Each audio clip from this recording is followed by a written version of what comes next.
Everybody, it's a PulpMX show coming to you live from Las Vegas at the HUDL Brewery. Thank you for watching. Thank you for listening. Appreciate it. We are going to have a good time tonight. We have some great people, some awesome friends of mine here at the HUDL Brewery to talk some motocross, talk some Red Bull Rampage and more. Really looking forward to a great show, man. Really appreciate you guys doing this and watching it. Motorsport.com, Fly Racing, Decal Works, X-Brand Goggles, Renthal, Race Tech, Michelin Motorcycle Tires, Chairbeast, Firepower Batteries and Chains, Maxima USA, OGO Power Sports, ORW, Pro Filter, Renegade Race Fuels, FMF, Guts Racing, Atlas Neck Brace, Works Connection, MotorcycleIndustryJobs.com, Get Data, WUSA, Wiseco Piston, EVS, MTX Braking, all with us. Going to be a little bit of an abbreviated show. We're not going to have all the segments that we normally have, but we're going to try to do some things. We got the X-Brand Goggle Tear-Offs coming up as well, and we have some questions as well for some of the people on our panel. So, without further ado, let's get to them, shall we? This man is the owner of the HUDL Brewery here in Las Vegas, former factory mechanic. Yeah, he's done a lot in the industry, factory Kawasaki, factory Honda, and more. Skip Norfolk, what's up, man? How are you? What's happening? Thank you guys for coming out. Thanks for coming in, man. It's cool. I'm glad you're here to get to see something else other than two wheels. Yeah, really, right? Yeah. We've been working on this for a while. Yeah, we have. Finally got to come to fruition. Yeah, so I really super appreciate you having us. It's really awesome to have everybody here. How's everything at the HUDL? It's been good. The weather's starting to turn, so people are coming back out. Yep. It's nice to have people out. Yep. And drinking beer. Do you get a lot of moto people in here? It's funny, yeah, we do. Yeah. There's a bunch of guys here, some desert racers, some moto people here, but it's funny, every now and then I'll be walking out here on a Saturday and I just hear it around, hey, give me your best Red Bud story. And turn around, it's somebody here, and a lot of them know of it, that we have the HUDL Brewing from listen to the show. Oh, awesome, cool. Well, I'll get a percent of all the sales? Absolutely. Okay, all right, perfect. Also here, of course, he's been in the studio before, and a very interesting guy, factory Honda background, Monster Energy Pro Circuit way back in the day when it first started. We've done a few podcasts. He was here in town for NASCAR. Mike Hooker, what's up, man? How are you? Not much, just enjoying this beautiful part of the country. Weather's good this year. We're out here for NASCAR and little four wheels, but I definitely enjoy the two wheels. Yeah, thanks for coming in. Appreciate it. Yeah. You're pretty far out and removed from moto these days, but you follow it closely. You're at LA for the SMX race. You know, you're reading all the internet and everything else, so you're into it. Yeah. No, definitely into it. I mean, it's NASCAR's a job, but I enjoy it because it's racing. It's passion. I'm competitive, but. Yeah, motocross is my roots. So, yeah, absolutely. We'll get some 500 stories, some Golden State 500 stories maybe? Yeah, I got a few of those. We'll get some of those. My man next to me needs no introduction. He's pretty damn good at racing motorcycles over the years. 72 Supercross wins. 8-time motocross Supercross champion. Jeremy McGrath, everybody. Let's give him a hand. What's up, you guys? How are you, man? Thanks for coming in. Doing well. So fun. Glad to be here. Thank you, Skip. Absolutely. It's great to see Mike here. We spent my first pro days were with Mike. We were a Pro Circuit Honda team back then. I want to dive into that a little for you guys that remember that. You guys are probably all too young, but anyway. Yeah, we had some fun days, and Lammy's back there, of course. Yeah, absolutely. We got some funny stories from back in the day. Yeah. I can't wait. We got Steve Lamson coming in as well. He's a multi-time national champion. Berluti's here. Our guy Tony Berluti's here. Randy Richardson from Michelin, and then Cam Zink, who won Red Bull Rampage. Yeah, and he's absolutely insane. Yeah, unbelievable. Completely. It's possible that he's just nuttier than anybody.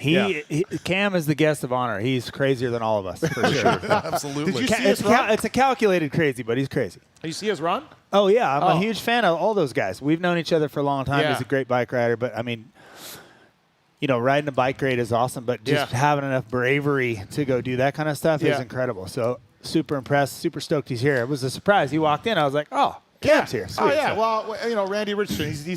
Thank you, Randy. Randy's he's a friend of all the stars. So we'll just bring him in. I think Pastrana will come through the doors next. It's a meeting of the mind with all the old guys. Yeah, really. I like it. And like I said, it's a little different pulp show. We're not going to talk Nations. We're not going to talk SMX. We're going to bench race. We're going to talk about the 90s box fan days and more here. And, of course, Red Bull Rampage and more tonight on the show. But I did want to, before we get too far into it, so I had a great first ever PulpMX ride day. Maybe last ever. It was a pain in the ass, but we'll try to do it. First ever, maybe last ever, PulpMX ride day at Millville this weekend. I flew in this morning, 2 days at the track. I just want to thank everybody for listening to this.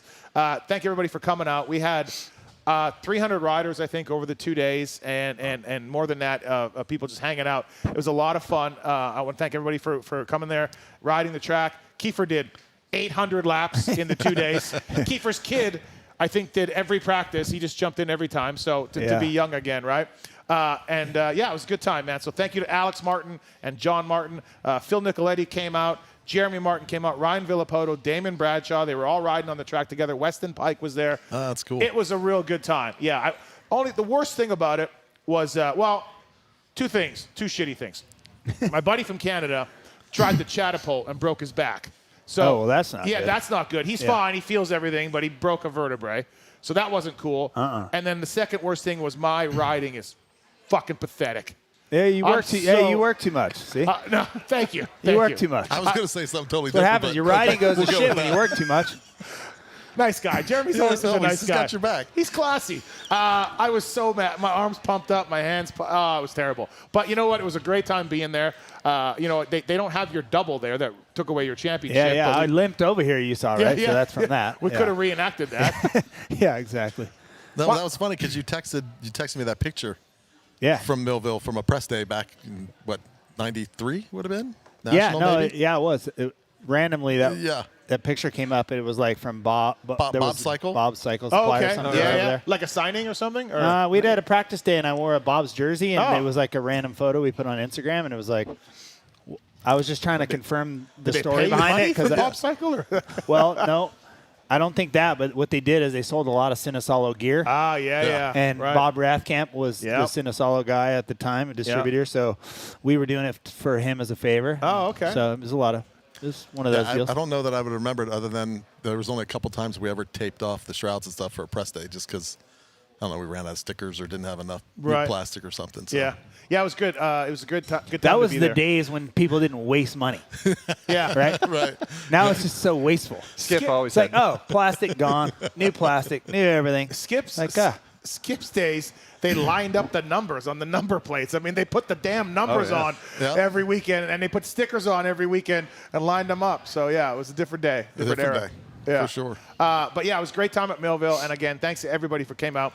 One guy brought me your 1993 jersey for my studio. Yeah. Cinesolo, I had you sign it earlier. He said he got it from you, Steel City 93, so 125 days. Right. And he said, he says, it's been in my closet for whatever since then. He's like, do you want it? I'm like, yeah. I mean, it's pretty rare. Like, I probably shouldn't have signed it. I probably should have took it back because I actually need that one to match one of my sets. No. Really? No, I'm just kidding. Okay. No, I'm just kidding. Give it to you. No, I'm just kidding. I already had to do that once. No, I'm just kidding. All right. I had to give somebody the that jersey, by the way. No wonder we didn't have to wear chest protectors back then. It's so thick, you didn't really need a chest protector. Yeah, absolutely right. There was somebody, I forget who it was now, but they wanted. I'm like, hey man, I got your jersey, and they're like, can I have that? I don't have that year. And I'm like, just crying, and like, here you go. Yeah, I forget who it was. You're giving it back to the rightful owner. David Bailey. Oh. I had a Bailey Kawasaki jersey from like 81. Oh, yeah. It's a long wow. one. And That's a rare one. He's like, that's the one I don't have. And I'm like, God damn it. You shouldn't have showed it to him. I know. So I shipped it to him anyways. But, good times for sure in Millville. So thanks, everybody, for coming in. Really appreciate it. And Skip, does the Knack Knack beer, do we have some Knack Knack beer for him, the man? Or I had some You had already. some earlier. Yeah, Okay, I had all some right. already. It's a big boy beer. Yeah. I'm not a big boy in that department. So. And Hooker, Yeah. what are you drinking there? what have I got? So you got the Fest beer. Yep. It's Okay. our Oktoberfest beer. Okay, that we did. That's good. Yeah. So it's that time of year, I guess. It is. We got pumpkin beer coming? No, we're not going to do I don't think we'll do a pumpkin beer. Okay. Ashley's around here somewhere, but I don't think a pumpkin beer is on the menu for this year. Okay, all right. All right, let's dive into a little bit of some memory lane here. I got some notes I want to talk about. But so Hooker, we talked about your roots at Pro Circuit, working back in the day with Mitch, walking home one day, all of that. I love those stories. Oh, man. But you were a good racer back in the day in California. What's your first memories of this guy? Like, do you remember him like 89 High Point or 87 Showtime? Like, when do you remember this SoCal kid? The 87 Showtime he's talking about is like 125C with Showtime on my pants. Yamaha. Yeah, Yamaha. right. Yep. So Hooker raced Golden State. We all raced all the same races. Right. Yeah, That's what he's I'm saying. Mr. Open Face. Right, so I remember those days. a lot of 500 results for Hooker all over the place. No. So do you remember this kid? Like, Yeah, for sure. No, yeah, I remember Jeremy probably the first time, maybe back in Loretta's and Ponca first, and then Loretta's in 87. Yep. But because we raced at Paris all the time, Yeah. I mean, I didn't know him then, but Golden State 87, I went down to the 500 intermediate championship, the last event, and had a chance to win. Threw it away in the first moto.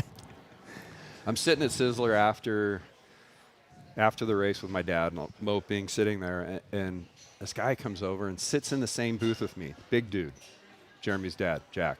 Oh, okay. He sits down and he wants to talk sponsorship at Pro Circuit because I'm with Mitch at that time, and he's like, "Hey, I'm telling you, I think my kid's going to be somebody." And I'm like, "Yeah, okay." Yeah. So that was my first introduction to Jack. But no, I mean, with Yeah. Jeremy, yeah, I mean, we raced together and stuff. And I think finally he was riding intermediate. There was some big race at Paris, and I was winning a lot of the intermediate races, and he had moved up and he was on his Yamaha. And I think I won the first moto. It was like the GFI California Classic or something. And I hole shot the second moto, and he comes by me, and like I was tied to a tree. And, And that was when your realization of a pro career maybe was like, oh wait. No, I'm like, I had to rethink my school career. So I went left, he went right. So yeah. By the way, I was riding every day, and he was not. He was in school and doing all the proper things to actually have a real career. Yeah.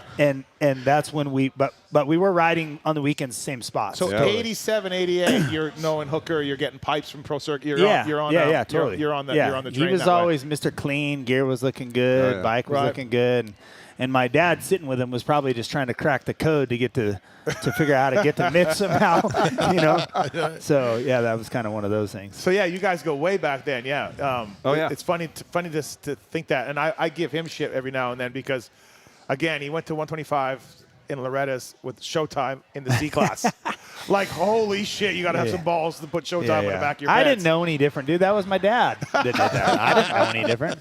But Big Jack, he's not short on, like confidence. Yeah, he's definitely got some confidence. And Skip, of course, you told the story, meeting Jeremy, Team Green Days, right? Yeah, World Mini. World Mini here in Vegas. And April of '89, I guess it would have been. Yeah. Yeah. And then getting on, obviously, with your epic career working with him. Hooker, did you ever think, though, like this Paris Raceway local kid, I mean, would become up on the Mount Rushmore of motocross racers? I mean, it was kind of a slow build. I feel like, anyways, like I didn't know Jeremy really until kind of like Mickey. He was winning some Mickey Thompson races, and I'm like, oh, okay, like that's pretty good, I guess. Yeah, and that was 90. Yep. Right, so that was still even a year from Pro Circuit. Yeah. But I mean, I feel like no one knew. I wasn't anyone until I was. It was like went like overnight kind of thing, Like we were winning local Paris stuff. Yeah. But you were good at Trans-Cal. I was decent. I was decent, but there was. Yeah, it was guys usually better than me there. After Seattle is when Team Green hired you? Yeah, that was 89, right? 89? Seattle Supercross in beginning of 89. Yeah, because you rode Hondas beginning of 89. I was racing Hondas for Raceway Honda in Paris. Mm-hmm. And then that was shortly right then when I was working at Vaughn's, then working at Raceway Honda, then riding Hondas, and then that happened. Had a great race at Seattle, finished second in my second or third Supercross, which I had no business really probably being up there. But anyway, after that, I got a Team Green ride, and that's where that started, Mickey Thompson series. Well, just think about that. I mean, you went from getting a Team Green ride to 250 Supercross champion in 4 years. Yeah, pretty much. Yeah, maybe even sooner. It was a pretty steep learning curve, I think, around there. Yeah. You learn pretty quickly, by the way. Yeah, I didn't learn how to ride motocross, though. I was not very good at motocross. It took me about 5 or 6 years to figure that out. Yeah, all you had to do was wake up and go, okay, I want to go ride moto today. And Yeah. Well, I was lazy, so I mean, I'll just say it. I was lazy. And we're gonna have Lamson here, and of course, Mike, you've told the story. You and Steve go way back, right? Yep. And you were one of the guys to tell Mitch, hey, there's this NorCal kid. He's doing pretty well in this stupid 360 or whatever it was that that he was racing, right? Let's hire him for the first 125 team. Yeah, I mean, it was a similar story even with Steve. I mean, being back in Ponca and Loretta's, and these guys were more 125, 250, and I was like 250, 500 guy. Right. I never rode 125 till I was a pro, so we were always at the same races, and usually they were focusing on 125 stuff, and I was focusing on the bigger bikes. Yeah. So we never really raced a lot together, but I mean, same story as Jeremy. We're just wanting to help good people, and Were you kind of like, you were heavily involved with Mitch at this point, right? Making, while you kind of worked your way up from shop guy to, making pipes for him. Yep. Were you keeping an eye open for people? Like, did you kind of be like, hey, we need to help this guy. We need to help this. Like, was that kind of like one of the things? Yeah, because I was at most of the amateur races anyways, racing and, trying to help. And I'd carry pipes in our Pro Track trailer, and it said Pro Circuit on the side. And Mitch would pay for some gas, and I worked there and stuff. So, I would be the source. People come over and get pipes. And just they're like, does that guy still do Huskies? I got a Husqvarna. We never had any Husky pipes in that trailer. Never. Yeah, no, it's kind of funny to think about now, right? Yeah. And then of course, where you are now in the industry. Were you ever like when you started and, Jeremy, Lamson, Buell, these kids, didn't work out for you, right? Because you went to school. Yeah. But were you ever like, shit, like, because you were a good for rider. Sure. Yeah, I was. And to go back to your earlier question, like I only knew California, and we were winning local California races, and there were a lot of good guys there, and that's kind of our world, and we thought we were the best anyways. So not knowing what else was going on in the rest of the industry, we were pretty ignorant to everything else. And then once I got back to Ponca, man, I hated Ponca City. I went from winning intermediate stuff to getting 10th at Ponca, but then got to Loretta Lynn's, more of an outdoor track. Yeah. Fit in a little bit better, but it was. We needed it. Yeah. We needed to be able to help everybody out. So I was the conduit for that for me. Yeah. That you were the kind of guy. Speaking of Peyton, phone rings the other day, like just before Millville. It's Mitch. Yeah. So I answer it. I'm in the middle of something. You got to answer. Yeah, I got to always answer. You have to answer. He's like, I hear you're having a ride day at Millville. And I'm like, you want to ride? He's like, I haven't for a while. And I go, well, I'm having a ride day. And he's like, I need to get some people in it. And I'm like, all right. Yeah, like again, my thing was full, but when Mitch Payton calls, I'll get your two buddies into it, right? Not a problem. So it was easy to do. And, of course, the story, we've told it a few times. He gets hired from Team Green for Honda, and him, Jack, maybe you all think it's going to be Honda. Well, that's for sure. That's for sure. Right. It was Honda. It was Honda. Yeah, it was until it wasn't. Yeah. Yep. And then it's like, now we got this guy. He's in Corona or in Anaheim. Well, we were like, hey, we made varsity team. All right. And then they're like, all right, you're on JV. We're like, what? So that's kind of how that went in the beginning, because we were the first, 125 factory effort, really. Yep.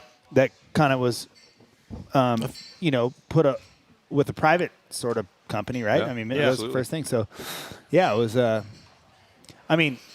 it didn't matter. We had so much fun with Pro Circuit. It would have been not nearly as fun if I was on with those guys, because it was like JMB and Sten and those guys. They really didn't even like each other at that time. All the mechanics hated each other. Yeah.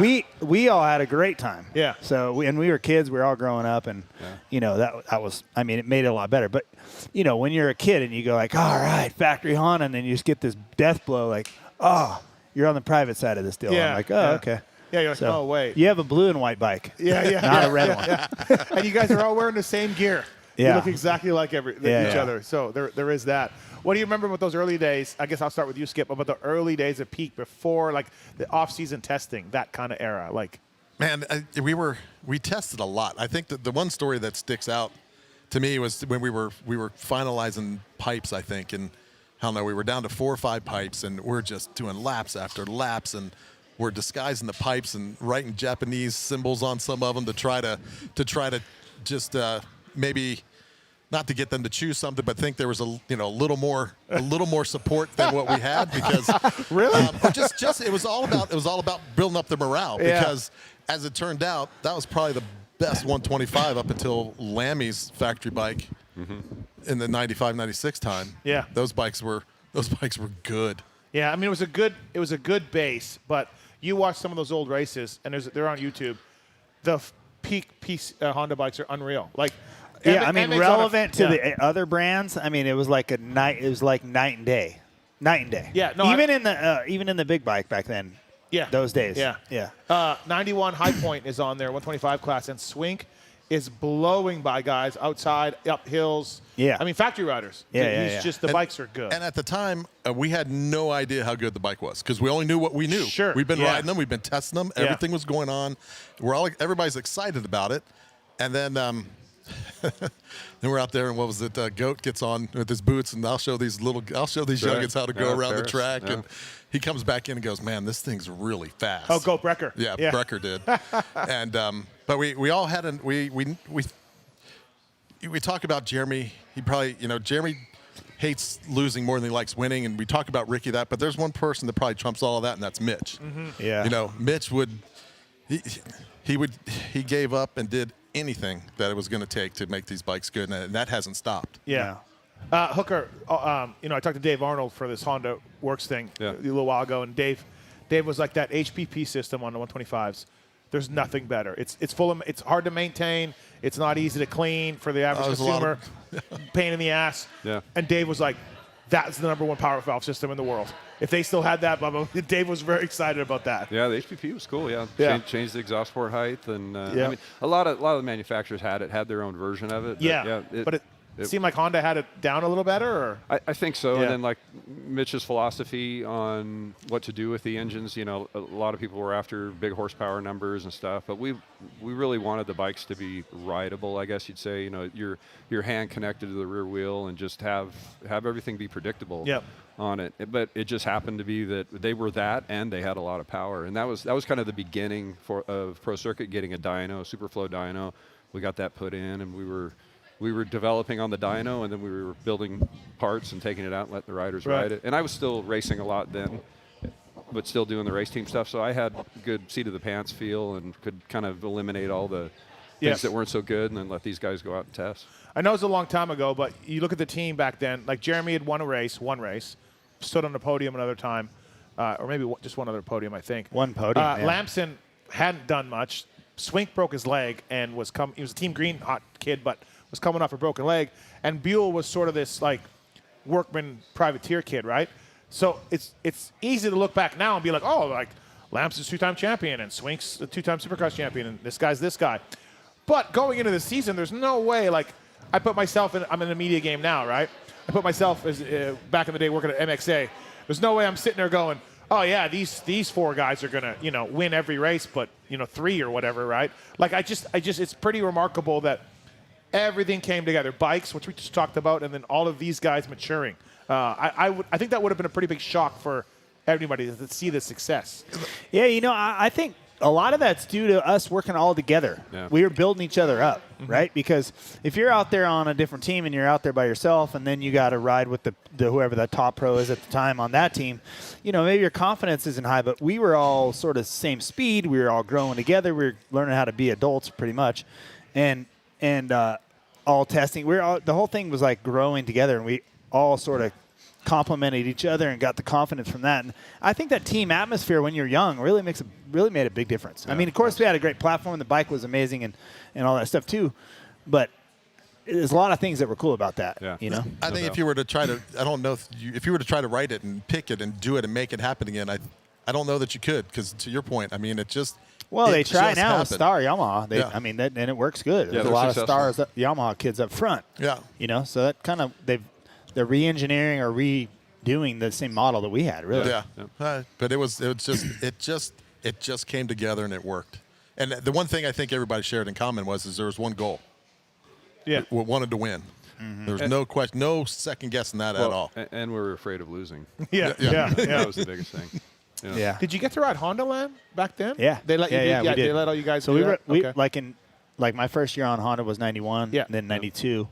We were both 125 years, but I think around 93 when I moved up to the big bike is when they switched to Corona. Oh, okay. So they had it for 91 and 92. We used to go up there for a couple of days at a time. We'd stay overnight in the hotel in Simi Valley. We'd test and all that. And then if I wanted to go practice on my own, I would just go up and ride with one of the Bale or one of those guys, get a hotel, ride the next morning, and then go back home. Right. So it was a bit of an inconvenience, but the place was so cool and so ahead of its time. Yeah. Track was so big. The jumps were huge. It was like, this is the place where the like Johnny O and David Bailey and Ricky Johnson all rode.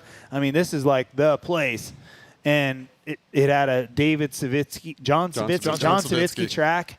like the jumps were huge. They So were you're riding a huge. 125. Yeah. I mean, the landings were steep, and like you had to like be on your toes to ride there. Were you there that day that J&B carved his initials in the hillside? I wasn't there, Okay, but all right, it was okay. there for years. So we knew exactly what happened. But he would show up and ride for a few laps and then carve some letters in the mountain, do some trails, and ride another 2 laps, load it up, and go home. He would never really ride that much. By the way, he was just here in town. I was trying to get him to come in Oh, tonight, really? but he split, but he was here. Yeah. Oh, yeah. That would have been Yeah. fun. But that probably riding at Honda Land, probably again Honda ahead of the curve with the Supercross track. Some teams didn't even have tracks by then, right? That probably helped the for kids sure. a lot. Yeah, Right? and you had a track at your house with. Yeah, we rode there. gnarly The death We track? rode there. I mean, it was like a death BMX track. We made it really steep. All my friends like broke themselves off. They're so bad. You said Phil Lawrence was banned Phil- from there. So Phil like had like 2-3 concussions, 2 collarbones. Like every time I'm like, hey, let's do this jump backwards. He's like, yeah. And I do it, and he just he just auger himself in. So it was Yeah. I felt bad because I was like, dude, you're not supposed to do that. So yeah, it was comedy. Yeah, so probably, do you remember, guys, Skip, Mike, do you remember anything about, like, the preseason watching these guys thinking, hey, we could win? Hey, these guys look pretty good. I mean, I don't recall that ever crossing our mind. Winning. No. It was just not making a fool of yourselves or ourselves. I Right, think right. being there and being respectable, podium would be great. That's what I recall. Yeah, it wasn't until it seems like it goes like this every year. You know, you build a team, and this was a new team, obviously, but we expected to do good. I didn't know that we were going to do as well as we did. Yeah. By any means, Yeah. but you kind of go in with that uncomfortable feeling of a little bit of fear in it, and that always seems to help. Make sure that you dot the I's and cross the T's, and try and do it right. But I don't know, for whatever reason, we made it through the season without our riders getting hurt. Like the opposite that happens now. Half the teams go in, and maybe it's the track, maybe it's the frequency that we rode, but. Yeah. But they rode every day. I mean, I know, but I think the difference is now they rode, and we got done what you needed to get done. You stopped. You didn't put 70 laps in. Yeah. Yeah, I think we had that was like many firsts, right? We were the first private sort of, That all look the same. team, first outside sponsor, Yeah. first time on all 4 dudes on factory Honda 125 program. There was a lot of first for us, and so I think a lot of confidence as a kid. We could be gained from that, right? Yeah. I mean, we had these team of guys around us. We had the best guys around. We had Pro Circuit. We had the Hondas. We had all this stuff. We were handpicked. It was like a lot of unknown, but at the same time, we were like sort of like ready. Yeah. We were ready. Yeah.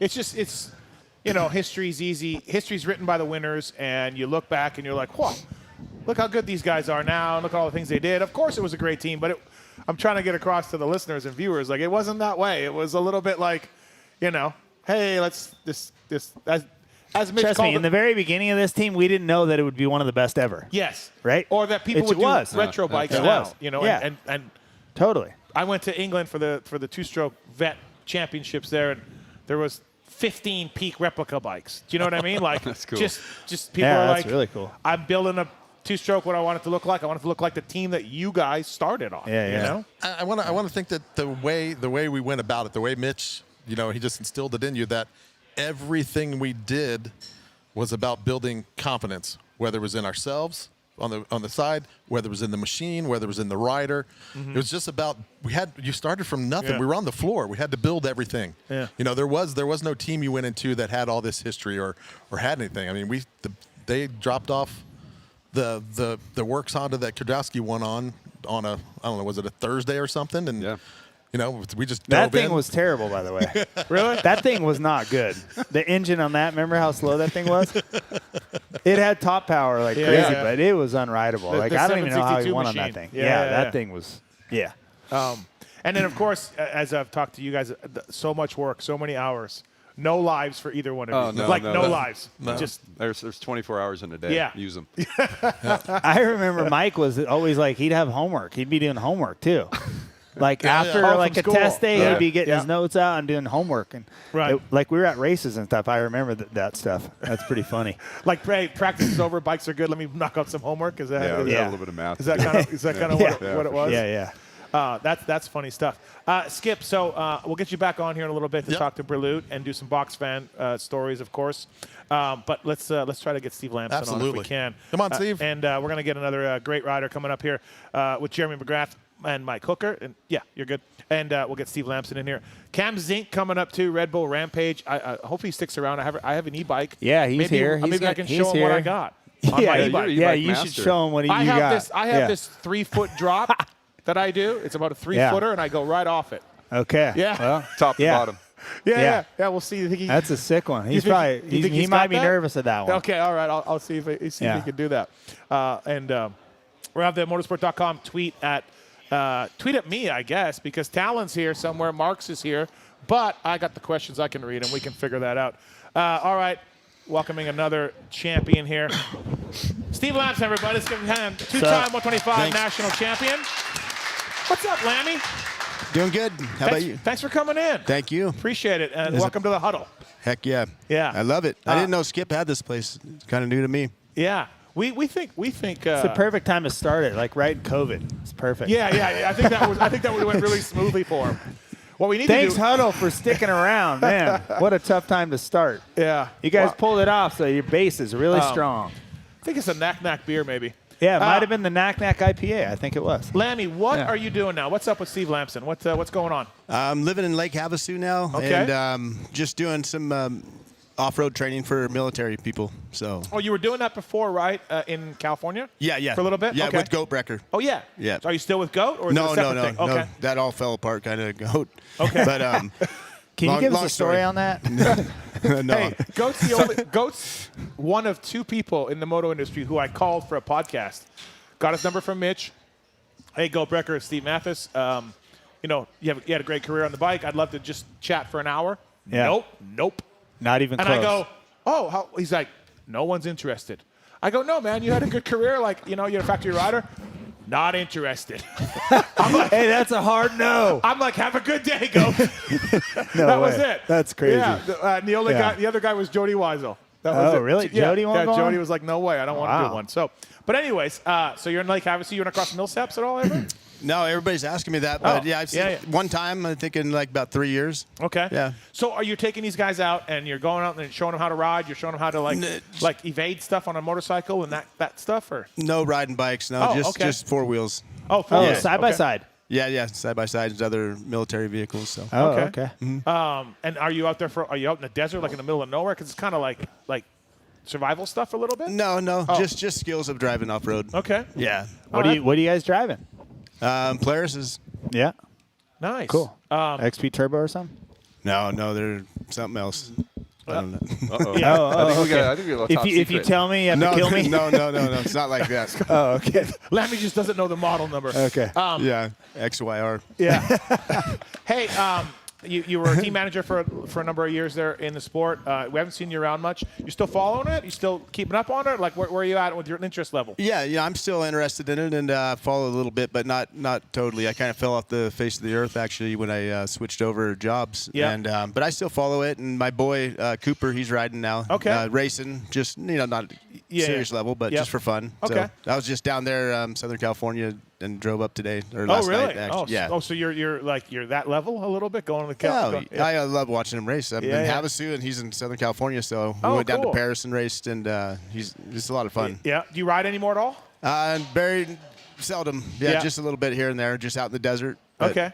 Awesome. Nice. Yeah, still a little bit of fun. Right. Well, thanks for coming in. I appreciate it. We're Yeah, just talking thank- about the Pro Circuit days, of course. And what do you remember about getting the call? And Mike told us on another show, like he was a good friend of yours and put in a word with Mitch and Honda and everybody else trying to, say, hey, look at this NorCal guy. Yeah, actually, I got to thank Hooker because he's the one that Mitch probably wouldn't have hired me. I don't think, if it was just up to him. I mean, he at least talked to him and Yeah. said he's a good guy. And I would come down and stay at his house all the time. I didn't just living like a gypsy. And then Hooker took me in, so. This is like no lean 360 days and on all that stuff back then. Oh, gosh, yeah. Is that how you remember it, Mike? Mitch, how hard did you have to? No, Mitch was, no, he was. You wheel him obviously- down a flight of stairs. Yeah, Hey, just push him down. Yeah. You got two choices. It's this or that. Hire this Lamson kid. No, I mean he was definitely for it. He, asked my opinion. I gave it to him, and worked out. Yeah. You know. Yeah, it's interesting. Hey, was it the year before you joined the Peak team? Were you riding open class nationals? Yeah. Well, actually, I was riding On, like- Suzuki's the year before in 1990, and then the year before that I was on like a YZ 250, Okay. the Olin's Yeah. kit, 360, 500, whatever you want to call it. And were you a Suzuki support guy, or were you full privateer? Like, how did that go? I Because you were was- putting in good results. Yeah, I was pretty much full privateer, maybe a little bit of Suzuki help, but not much. I would go through Downers Grove Yamaha, actually, on a Suzuki, Yeah, believe it or yeah, not. yeah. Yeah, weird. What do you remember about this guy? That's a DGS, not a DGY. Yeah, DGS. yeah, that's right. What do you remember with this guy the first time, like NorCal, SoCal, some sort of local races? No, I don't remember too many local races, really, just maybe some Golden States, and then next thing you know, we're on the same team. Yeah. It's like, holy moly. And what about, do you remember him at the Nationals? Just this. Yeah, I mean, I remember seeing Steve race. You know, I think he was pro before I was, pretty much, I think. Yeah. And probably a year or so ahead. Yeah. And so, yeah, anyways, we were all pretty pumped about getting on the team. So it was like those first years we were all trying to figure out what was going on. But we made a great team together and, helped each other excel and it worked out really good. You were kind of a better motocross guy, though, huh, Lammy? Like, I mean, when I think back, again, I was younger, but I feel like you were a motocross guy that, did well in Supercross once you got on the Peak team. Yeah, I mean, I didn't really ride much Supercross before '91 when I got hired on there, so it was kind of new to me. And through my whole career, I was a little bit weaker in Supercross. I mean, it sucks, but I was. Well, I mean, I know you say that you never won a big bike race, but but then A lot of good races. 85% of people or 90% of races would take your 250 Supercross career, right? Like that's the funny thing about it, where you're like, I wasn't that good, I didn't win a race. Wow. How many top fives did you get, right, or whatever? I did. There one race sticks in my mind, Jeremy. You know this one, but Charlotte '95, leading the whole thing with half a lap to go in the main, and right by me. Yeah. It's like, damn it. And I go over the finish line, jump, fist pumping, and I'm like, I'm pissed, but I'm like happy. I was like, what's wrong with me? I don't know. It was a good times. Yeah. No. And also you did the same thing to Budman too. I did that to a few people, I think. Yeah. I don't know. I tried not to wait to the last lap normally, but it happens sometimes. I mean, I was a decent starter, so I didn't start in the back too many times, but it happens sometimes. And, you can't win them all. Yeah. Well, you tried. You can try. And so how'd you feel about the bike when you got on the Honda, and we were just talking about how fast they were, how good they were? Oh, it was like a dream come true. I mean, back then, my salary, I don't even think I had a salary. I think I got expenses for the races and maybe just You got a little salary. Little salary, but I was like, it didn't matter. I was like, I'm on a team. Yeah, that was it. Bitching. Right. So he didn't have to pay rent, so he'd come stay at our house. I had a room for him, and then Swink would come out, and Buell would come out, and the only person who didn't stay there was Jeremy, because everybody else was from someplace else. So the Hooker House in Orange was the Peak. The Peak headquarters. The Peak headquarters. I'm sure Mitch reambushed you for room and board for those guys. Somehow, yeah, sure. Exactly right. I'm sure that worked out. And then of course you guys would. I mean, for '94, were you on? What were you factory Honda? '94. 93. 93? Yeah, first year factory Honda. Yeah, so 93, 94, 95, 96, all the way through at Honda with Jeremy. Yeah, till 97, Yeah. And then, of course. And then back on Yamahas together later. That's right. Yeah, Chaparral. Yeah. Are we talking about 97? What? We can get there. Oh, shit. We'll get there. We'll get there. But, dude, that was, so Doug was there for a little bit and won some titles, and then Doug left. But you guys were so dominant. Like 96 year. You won 125s. Yeah. You won almost everything. That was so it cool. was just you guys. We just had it going. There's like confidence, bikes. I mean, like he said, when we got on the factory Hondas, like the pro bike. Yeah. I mean, it really was like a dream come true, to be honest. Because even later days on a Yamaha, we didn't have the coolest stuff like we did on Honda. Yeah. Honda had all the test parts. They had we'd go to the track and they'd have like 8 badass cone pipes that people spent a lot of time working on, and Hooker. We just were changing them out, and I mean, just that opportunity. We weren't thinking about salaries at that time. We were just like, man, this is the baddest bike in the land, and we got it. So did you guys ride a lot together back then? Like, was it like hey, we're going to Pretty ride much. Tuesday, Thursdays? Like, I mean, you guys were together that much? Oh yeah, Like, I think almost every week we pretty much were. Yeah, I mean, if we those, weren't. those outdoor years when we were winning, we had this one mechanic that would bring our bikes to a college track, remember, by Glen Helen? Yeah, We'd do that day. And then Paris. In Paris. We did 2 days a week in outdoor. We had our own mechanic just for that, and he'd prep our practice bikes, and he'd show up in the van, and we'd just have to show up, and we'd just ride motos and put our bikes away, and the next morning they'd show up at the track. And so we had it really good, but we were working hard. Yeah. I mean, we were working hard. Yeah. It was hot out there, and the tracks were rough, but when you're winning, you love it. I think you don't care. You do whatever. Yeah, I think we talk about that peak pro circuit era, and that's a special era. But then also, like, you two guys as teammates, 4-1, numbers, Fox gear, bitchin' box fans, bitchin' looking bikes for those couple of seasons. That's also another year that kind of pops up, and you were there then too, right? No, I didn't. I was still at Were PC. you? We went through the Cow years, 93 to 96. When'd you go to Honda?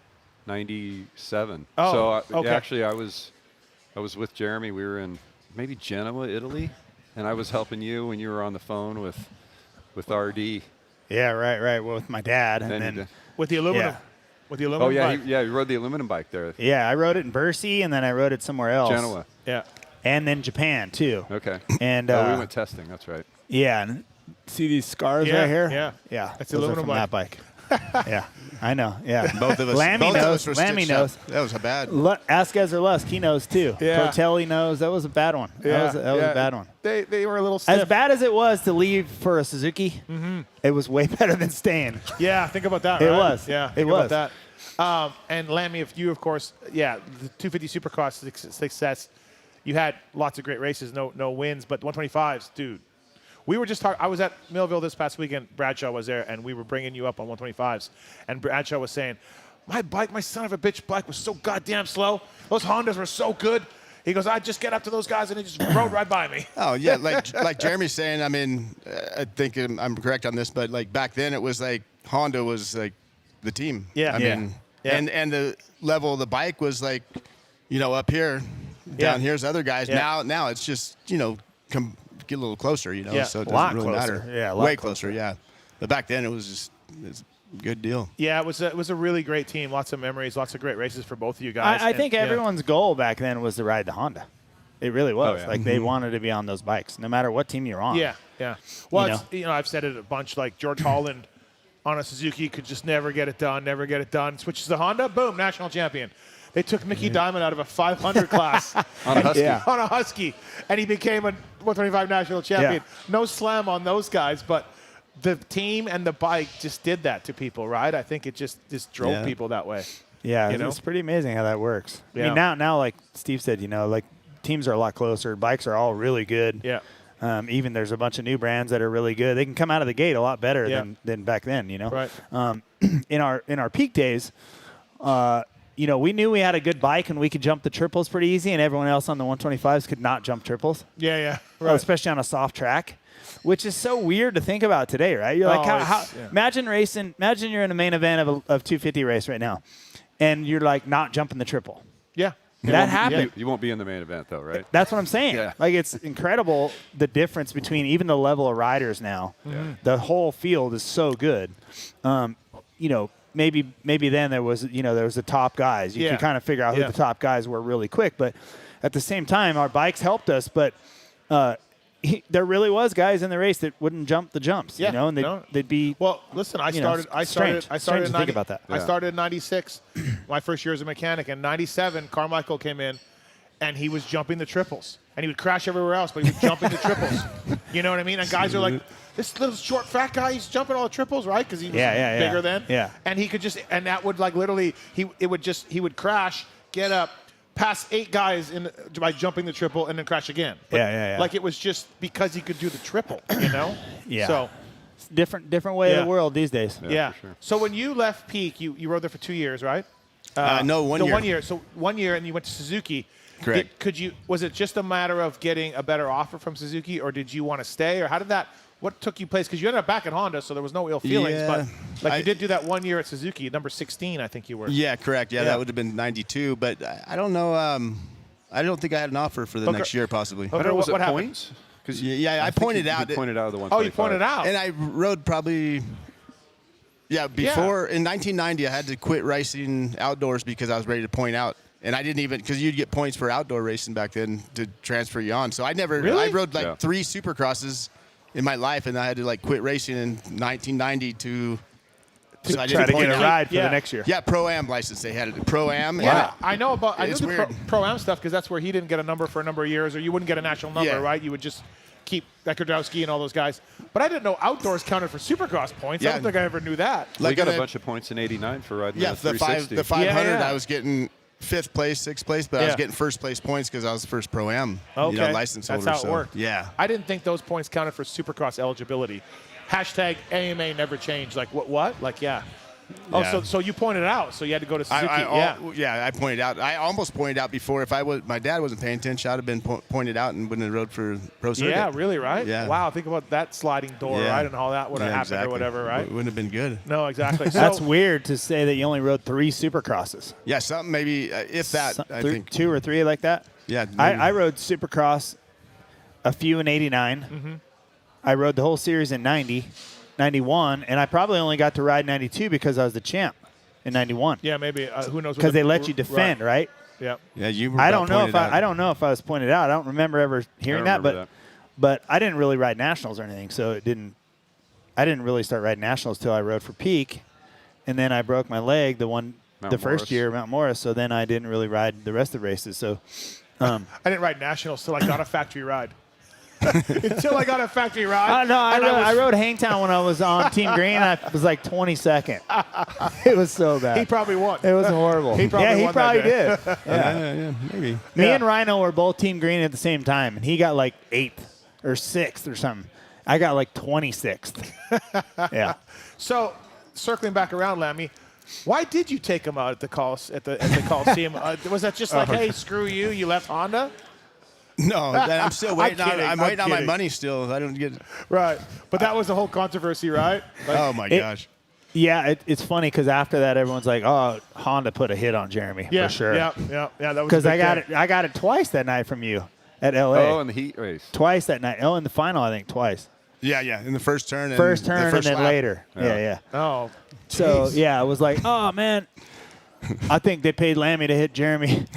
For sure. So, Oh, yeah. There's riots in the LA Coliseum pits after that. Jeez. oh yeah, that Really? was so Oh, funny. yeah. People wanted to fight me. And No beat me way. up. Oh, no real? shit. Yes. People really thought you did that. Oh, yeah. You I took mean, down that- Showtime. Well, it looked kind of bad maybe, but Okay. it didn't really happen like that, you know?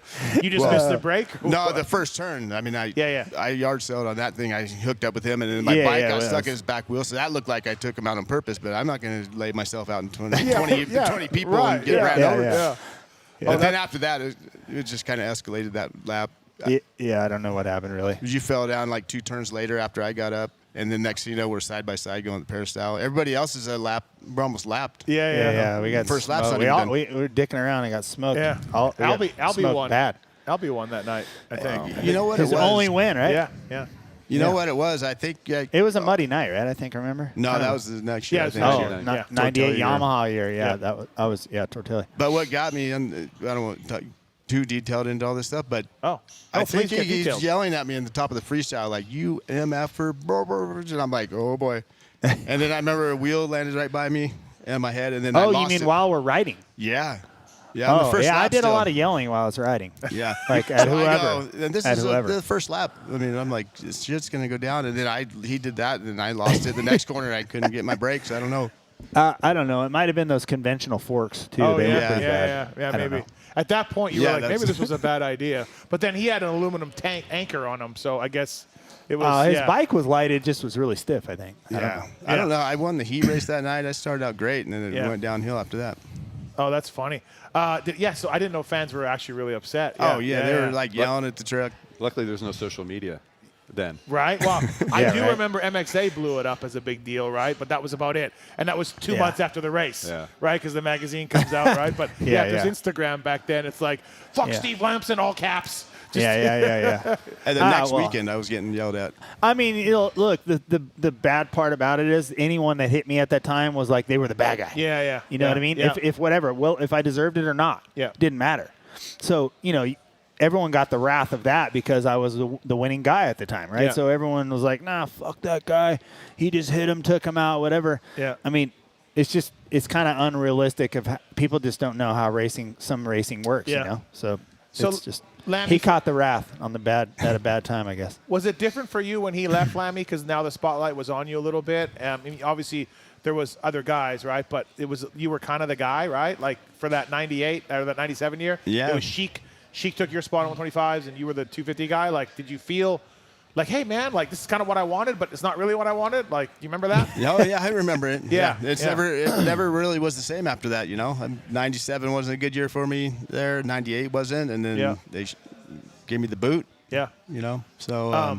But then we hooked back up at Yamaha, Yeah. and then you rode good then. And then Tim Ferry and Steve Mathis came along when That's you right. left. That's right. Yeah. And Jerry Campbell, your guy back in '99, he hated me. Oh, Jerry hated me. I was just some kid. I'm like, I don't know, man. I took the last clutch basket one time. I thought he was going to punch me. Oh yeah, Jerry's put you down. Yeah. I'm like, We had a good team, though. We had a good Yamaha team. That was fun. how was I supposed to know Jerry was the last clutch basket? I'm just building my bike. Yeah. I don't know. Hey, I got a text from Bones. He's throwing a little shade on me. Oh, he is? Yeah. What?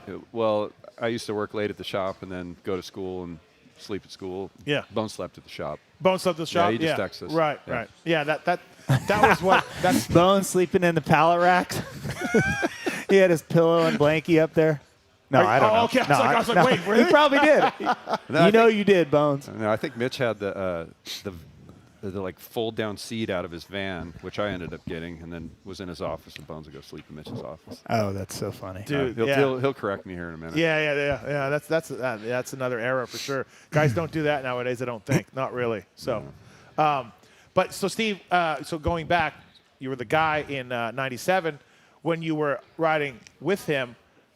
The tension was on him. The spotlight was on him. The ES Bernardo and all those guys are doing interviews with him. Are you enjoying that, or are you at times being like, "Hey, man, like I'm pretty good too," or is it just because he's so good, you're like kind of okay with your role? I was okay. Yeah. Yeah. I didn't want no. Yeah, I was just fine. Steve liked to be low key. Yeah. He was just fine. Yeah, you were always like, I always remember from you, like even when you were the baddest dude on 125s, in the world, right? Let's even go back to Motocross the Nations and all those rides you put in. You were always the nicest guy, like, right? Like it's like you were always a privateer dude that just thought he won the lottery ticket. Happy to be here. Yeah, like right. I do feel like that was your attitude a little bit. Yeah, I mean, I was just happy to be here. He's the Really. silent assassin, though. Yeah. How many races did he win on that bike? Oh, I know. And right? Motocross of Nations was like Overall, the best ever. Yeah. Like we were part of the best team ever. Yeah. That Like was they good. claimed the Bailey one, but we were just as good. Yeah. It kind of gets lost a little bit. The Bailey 86 was does. great, but you Yeah. guys in Spain Yeah, was pretty we amazing. like Yeah. crushed. Like you couldn't be better than we were that weekend. I just talked to goddamn, I can't remember, a Spanish guy. Butron, Jose Butron. He's a vet guy. He races the Nationals over here now, but he raced MXGP forever. But he said he was 8 years old at the Nations in '96, looking up at Steve Lamson and McGrath's skid plate in the air On that big jump? On Remember that big one? Oh, yeah, triple. that thing was That cool. was at Jerez. Yeah, And he said he like decided like he wanted to be a pro motocrosser. yeah, How that's pretty really cool is that, right? Inspiring. Yeah, like the kid in That's Spain cool. like saw you guys and was just blown away, And then I think he said he went to your practice day or something. He knew a guy who knew a guy, and he got just a little kid. got in there There was a near practice us. day before or something. Yeah. So I remember that. yeah. So Steve, when you think about some of the things about your career, there's a lot. Does Nations rank up there for you? Oh yeah, for sure. Yeah. I mean, because I've always heard that, the whole deal with O'Mara, Bailey, at Des Nations. I mean, so much hype about it, and I was like, man, he didn't actually. He was the second guy across the line on a 125. O'Mara was. His teammate was on a 500, obviously. So really, I was the first one. Like, Yeah, they don't give Lammy enough credit. Yeah. I Well, feel like it's 'cause- lost a little bit. Yeah, Yeah. in some ways is better. I was just with Villapoto this weekend, and we did a little live show at Millville, and everyone was asking about 07 Budds Creek, right? And he crushed it on 250F, obviously, there. Yeah. But I was like, yeah, but you got the inside gate both times, man. Like, he didn't really like that. But I don't know. How did it go for you guys back then? Like, how did it work? For gate pick. I mean, listen, I was part of Motocross the Nations, lucky enough to be part of Motocross the Nations twice. Yeah. 93 was the other year. But I had no business being on the team that year. It was a popularity contest. and I got voted to be one of the guys, right? So Was that Austria? yeah, What was it? it was a total Euro track, off cambers everywhere, really fast. I mean, I was like fish out of water, bad, right? Yeah. I had no business, and I was riding a 250. I was a 125 rider at the time. So, I mean, you had double stack start, right? Oh, There was- you also started at behind that him. race you Okay, did, yeah. At our race, I believe that we have a double stack start then. No, we're just 40 guys. That's Yeah. it. Right. Yeah. So I think the way it worked when we did it is the 125 went closer, had the better line, right, to the inside. Yeah. But I mean, from 93 when I was on the team to 96, I was a completely different rider. Yeah. Right. So like, I mean, he was too, right? We were 3 years later in our careers, outdoor champs, whatever, and that day we were not going to be denied, right? Yeah. I mean, that was probably mostly like a USA style moto track. Oh, yeah. That track was badass. It was brand new. It was new to everyone, right? So it was probably it helped us. Yeah, it was more built for Americans, kind of a little bit. Yeah, and that track's not too there bad. regularly. That was a one-time use. It was at Jerez where the MotoGP is, Yep. and it was for one-time use. So it wasn't like those guys had a million laps on a track that we'd never seen before. It was all new to everyone. So that really helped, I think, gave everyone an equal playing field. Mm-hmm. Well, didn't they have like some really big jump that they wanted to take out? The Europeans were They protesting. did take it out. They did. They ended up taking it out, but it was huge. It was like a jump with it's probably like 120, 130 feet down, like just like 4 rollers down and then down. Yeah. So like, I think those guys want a double or something. We were just jumping the whole thing all the way to the I landing. think there's a photo of you doing it. Doing a heel clicker. Yeah. Did I? Yeah. Well, they Exactly. Is that yeah. that's that jump. Yeah, it's pretty. It just dropped. Yeah, and it was not hard, but it was big. Yeah. They were complaining. I remember after the first practice, like everybody's up there. There's complaining. So the guy goes, "Yeah, we'll take it out." Yeah, and they just mowed the middle part down, and we still jumped it. So I was like, We were like, okay, whatever, that we don't sounds care. good. Yeah. So they're pissed. Those are the days. Yeah. Now, were you at that one? No, I went No. in 95. 95. Slovakia. In Slovakia? Yep. Okay. And then again, and we went again, 97 maybe. You Not lost good. in 97. You were on the team that lost in 97, right? Oh yeah, Yeah. That was bad. Fro said they just watered the shit out of the track or something. Oh, like my he God. was like, Was talk about get back at us. I think Okay. From the year before. it was you, Fro, and Bad. Spray that who thing else was down. it? You, Fro, Dowdy. Dowdy. Okay. Yeah. Yeah, it was the worst. Oh my gosh. Yeah. They Yeah. watered. It was no rain and nothing, and then we come out and I'm like telling Goose, I'm like, what happened? What they do to the I mean, track? I always had like, you roll offs and then tear offs over Yeah, your roll offs. yeah. This side, that side. I was like prepared. By the time I got the first turn, I was like all my shit was gone. I was like doing like this, just No way. splashing. Yeah. I mean, it was the that's worst so thing. funny. Yeah. And the worst part about that year was that was the end of the streak. 94 was. No, 94 Oh, was. 94 was? Yeah, 94 was. Okay, yeah, because 93, I was the weakest link for sure on the team, and we barely squeaked through with the win Yeah. for the team. Yeah. And I was like, please, God, do not let me F the this reason. up, be Yeah. the reason that we're going to lose. Right, yeah. right. And I squeaked through. I had some redemption in 96, but anyway. So 95 in Austria, did you No, he was 95 somewhere else. did, I was did Austria. you guys win in 95? Slovakia. 95, no. Oh, so 94 loss, 95 loss, 96 win, 97 loss. Okay. 95 was with Rhino on the 500. He hadn't ridden that thing before. Yeah, yep. And he wasn't good, and then he got good, and he was chasing, I think, Smets down, got right on him, and then fell over, hitting somebody going up the hill. And Okay, somebody yeah. got in his way, a lapper or something, took him out. Yeah. Yep. Good times for sure back then. Absolutely. PulpMX Show presented by Motorsport.com, Decal Works, and Fly Racing. Jeremy McGrath, Steve Lamson, Mike Hooker here. So, Lammy, we're going to see you around more races, you think? You going to come by? Or, like, Oh, you have been a bit of a ghost. So, Yeah. Supercrosses, motocross, or anything? Yeah, I need to. I take my boy to Paula and stuff like that, and then we do one of the Anaheims. So Yeah. maybe do a couple more though, because Well, we can see who you or Blake Baggett, who's disappeared the most. Yeah. I probably got him covered. Huh? No, I don't know. Hey, did you enjoy managing a little bit there when you were doing it? Yeah, I, on the flip side of like how everything works, I mean, Yeah. it's more of like less pressure, but then more work. I mean, Yeah. shit, you don't have to race no more. I don't have to worry about getting hurt. Yeah. But the amount of work though, oh my gosh, It was a lot, yeah. Yeah, but I enjoyed it though, yeah. being around it and Can it's you? just life. You worked with Bobby Reagan, of course, a star. He Oh, went yeah. through a lot of managers there for a little bit, and I was there talking about it. But he didn't like that. Can you see why Bobby is where he is? Working back then when you worked for them, Brad's still there, Bobby, right? Did you see the bones of what they're doing now? Yeah, I mean, in a bit. I mean, they've grown so much since I was there. I mean, it was a full-time deal. You know, just when I was working with them, we had good riders, and then they just progressed, and man, they're huge now. But I don't know if sometimes it's harder when you go that big, you know? Yeah. So, was Bobby hard on the guys back then? Yeah, he wasn't that hard. No. Wasn't? No, okay. But he intimidated Martin a little bit. Little Martin was getting beat up all the time. Right. He didn't like. Bobby's a big boy. He just grabs you and like hurts you a little bit. It's like, and again, like I can't see you yelling at anybody. You're like the nicest guy ever, right? Yeah, pretty much. I guess he yelled a little bit. You know? All right. He'll get his edge. Hey, we all have our breaking points. Oh, yeah, for sure. I always wondered, like Lammy, like nicest guy ever, like I said earlier. So well, look at me. I took a guy out down there at the LA Coliseum.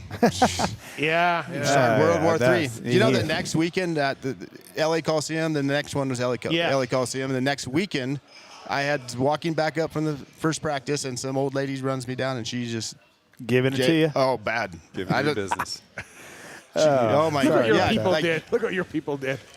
I don't know. It wasn't purpose. I didn't. Yeah. No, it was pretty interesting. It's amazing that can happen, right? Yeah. I mean, it's a race. Yeah.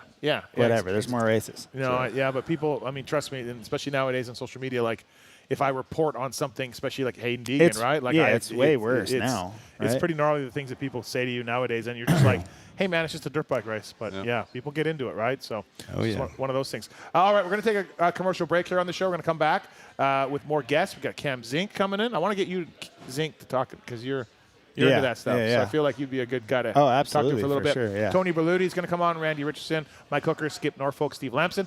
All right, going to go to commercial break here on the show, and we'll be right back after these messages, everybody. Thanks for watching and listening.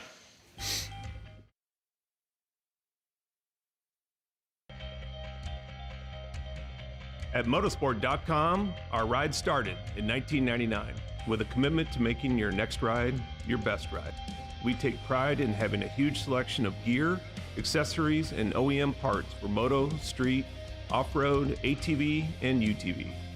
Riding is what connects us and makes us a family. From the track to the trail, tarmac to open roads, we're all connected because we ride. And that's what motorsport.com is all about. We've got your back. Our unrivaled and dedicated team of gearheads are willing to go that extra mile. No gimmicks, just high quality parts, the best customer service in the industry, and free shipping on all orders over $79. Our passion at motorsport.com is to ensure your next ride is your best ride. This is our invitation to you, from riders for riders. Visit us at motorsport.com.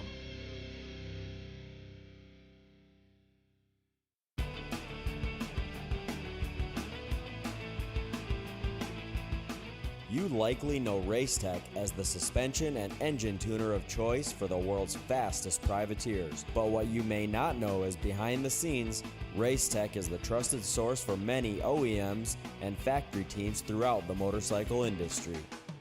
For nearly 40 years, Racetech has been producing high-performance suspension and engine components and services right here in the USA. Racetech doesn't just specialize in motocross. In fact, they have many off-road, hill climb, flat track, road racing, and supermoto championships on the mantle as well. Not a racer but want to smooth out the ride on the street or add some performance to your Harley? Racetech offers a full line of suspension solutions including industry-leading built-to-order G3S custom shocks. All Racetech products are 100% guaranteed to exceed your highest expectations. Don't wait. Experience the Gold Valve advantage today by logging on to racetech.com. Don't forget to mention PulpMX when ordering for a discount.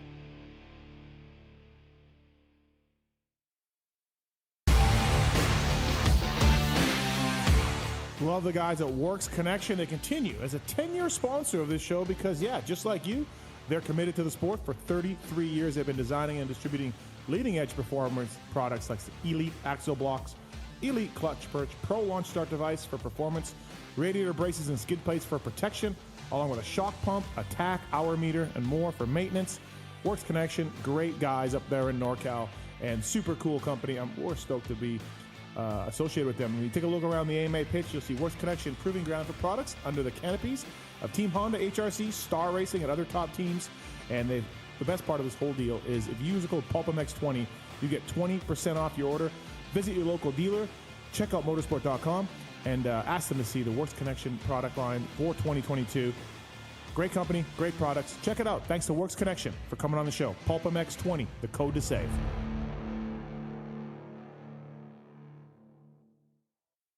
With over 80 years' experience manufacturing power sports pistons right here in the USA, Wiseco has evolved into a full range of performance components for dirt bikes and other power sports machines. Whether you ride a 2-stroke or a 4-stroke, Wiseco has a variety of pistons from reliable forged replacements to the performance-focused Racer Elite series. Wiseco offers race-proven components for the rest of your engine, too. From garage buddy engine rebuild kits, clutch and valve train components, USA-made Racer Elite connecting rods, and their CB4 thermal protection line. Wiseco is proud to be a technical partner with Factory Honda HRC for the 2023 Supercross and Motocross, driving professional-level product development that gets passed down to you. Visit your favorite online or local dealer or wiseco.com to find products for your machine.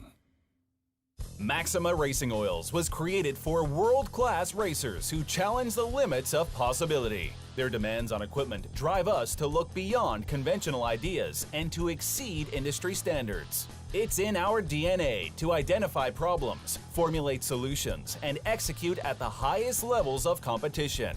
Case in point, the championship-winning Factory Kawasaki race team, longtime Maxima partners who extensively use Maxima throughout the bike. Maxima's USA-made products exceed JSO requirements and can be used in all motorcycle brands: Kawasaki, Honda, Yamaha, Suzuki, KTM, Husqvarna, and more. Maxima Racing Oils. Experience the difference. Visit MaximaUSA.com for more information.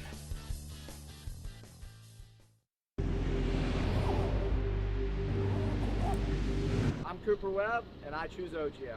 I'm Christian Craig. I'm Dean Wilson. I'm Aaron Plessinger. I'm Darren Martin. I'm Nate Thrasher. I'm Shane McGrath. I'm Hunter Lawrence. My name's Jett Lawrence. I'm Jordan Smith. I'm Tal Hawkins. Stargate Hampshire. I'm Hayden Deegan. I'm Colt Nichols, and I choose OGO. And I choose OGO. And I choose OGO. I'm Tom Diallo. I choose OGO. And I choose OGO. And I choose OGO. I'm Jiren Ferrandis, and I choose OGO. In 1990, my dad, Jamie Gregg, started Guts Racing. Guts stands for Gregg's Ultra Trick Seats, because I was just a little kid that wanted a trick seat. And if you're out there looking for a trick seat, go to gutsracing.com, your local dealer, or Motosport, and place your order. Support the people that support PulpMX. You can use Pulp 2022 for 20% off at gutsracing.com.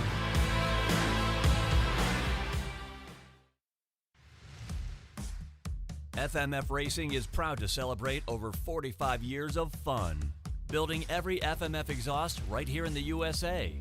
Owner and founder Don Emler may have started FMF Racing in his garage 45 years ago, but Don is still hands-on in our 100,000 square foot state-of-the-art manufacturing facility in Southern California. FMF's goal? Design and manufacture the world's best performance exhausts 100% in the USA under one roof. FMF is a proud sponsor of the Lucas Oil Pro Motocross Championship for over 25 years. Hi, it's Tomax superfan Dylan here. The only thing I love more than seeing Eli win... Whoa, wait, Dylan. Sorry to cut you off like Steve does his callers and guests, but a lot has changed. Similar to your favorite rider being on a new team, the new Michelin Starcross 6 tire range provides significantly improved performance and durability. Designed to win. The new Michelin Starcross 6 tire range offers up to 16% more traction when new and up to 19% more traction when worn in comparison to the previous generation. This means consumers will not only benefit from improved performance on their first few rides, but that this performance increase will continue throughout the extended life of the tire. Michelin is a legendary innovator in motorcycle tire technology, and thanks to Michelin silica technology, the Michelin Starcross 6 tire range provides up to 11% more durability than the previous generation. This means consumers will enjoy the significantly improved performance throughout the increased life of the tire. Take it from me, as I too have to buy my own tires, this added value is great news. The new Michelin Starcross 6 tire range is available in 6 versions, specifically sand, mud, medium soft, medium hard, and hard versions, with the naming designation corresponding to the type of terrains and conditions where the tires were designed to win. Another innovation is the Michelin Adaptive Design, with specific positioning of the tread blocks in 3 zones, central, intermediate, and lateral zones, with the single goal to offer exceptional grip for the front tire and exceptional grip, traction, and longevity for the rear. To learn more about the new Michelin Starcross 6 tire line and all the quality products that Michelin offers for motorcycle segments that Steve cares nothing about, visit michelinman.com/motorcycle. And then visit your local dealer or online retailer to choose Michelin product to maximize your riding experiences. Also, too, make sure to follow at Michelin Motorcycle on Instagram and Facebook. Attention riders! Welcome aboard the all-new Atlas Vision. We hope you enjoy the added mobility, quicker flight time, and additional views. Please follow along as we outline the safety features of this revolutionary device. The first thing you will notice is the added headroom. The fore and aft positions no longer come with annoying restrictions, so feel free to move about the cabin. Quicker flight times can be achieved by unmatched comforts and unencumbered movements. Yes, we're built for speed and comfort. And now available to all customers is a 360 panoramic view. Go ahead and look around the cabin. These new angles are available at no additional charge. Located on the underside of the frame is the gold standard of impact absorption, D3O. In the event we accidentally take a trip to Indonesia, we suggest that you remain with your neck in the underextended position and allow this proven material to do its job by reducing the forces over 50% better than ever before. Although the Atlas Vision will not be noticeable, it will be there when you need it. If you are riding with a child or someone who requires assistance, secure your vision first, and then assist the other person with a Prodigy, Tyke, or Brole. We ask that you keep your brace on until your moto is finished. We remind you that Atlas makes flexible neck protection. Tampering with, disabling, or destroying the product is prohibited by the limited lifetime warranty. You will find this and all other safety information in the user manual located online at atlasbrace.com. At this time, we ask that you remain standing with throttles in the wide open position with your elbows up and hips fully unlocked, whatever that means. On behalf of the captain and entire crew, thank you for flying Atlas Vision. Enjoy the views. Yeah, welcome back, everybody. Here we are. To season vets, we are race teams, project builds. And we are live at the HUDL Brewery. It's fun to be here, and we got a new guy joining us, and he's a familiar face to everybody on the PulpMX show. Tony Berluti, what's up, buddy? Steve, how you doing? Good, thanks for coming in. I appreciate it. I appreciate you you're asking me to come in. I enjoy coming in. You're a Vegas local, of course, and you frequent the HUDL. Here.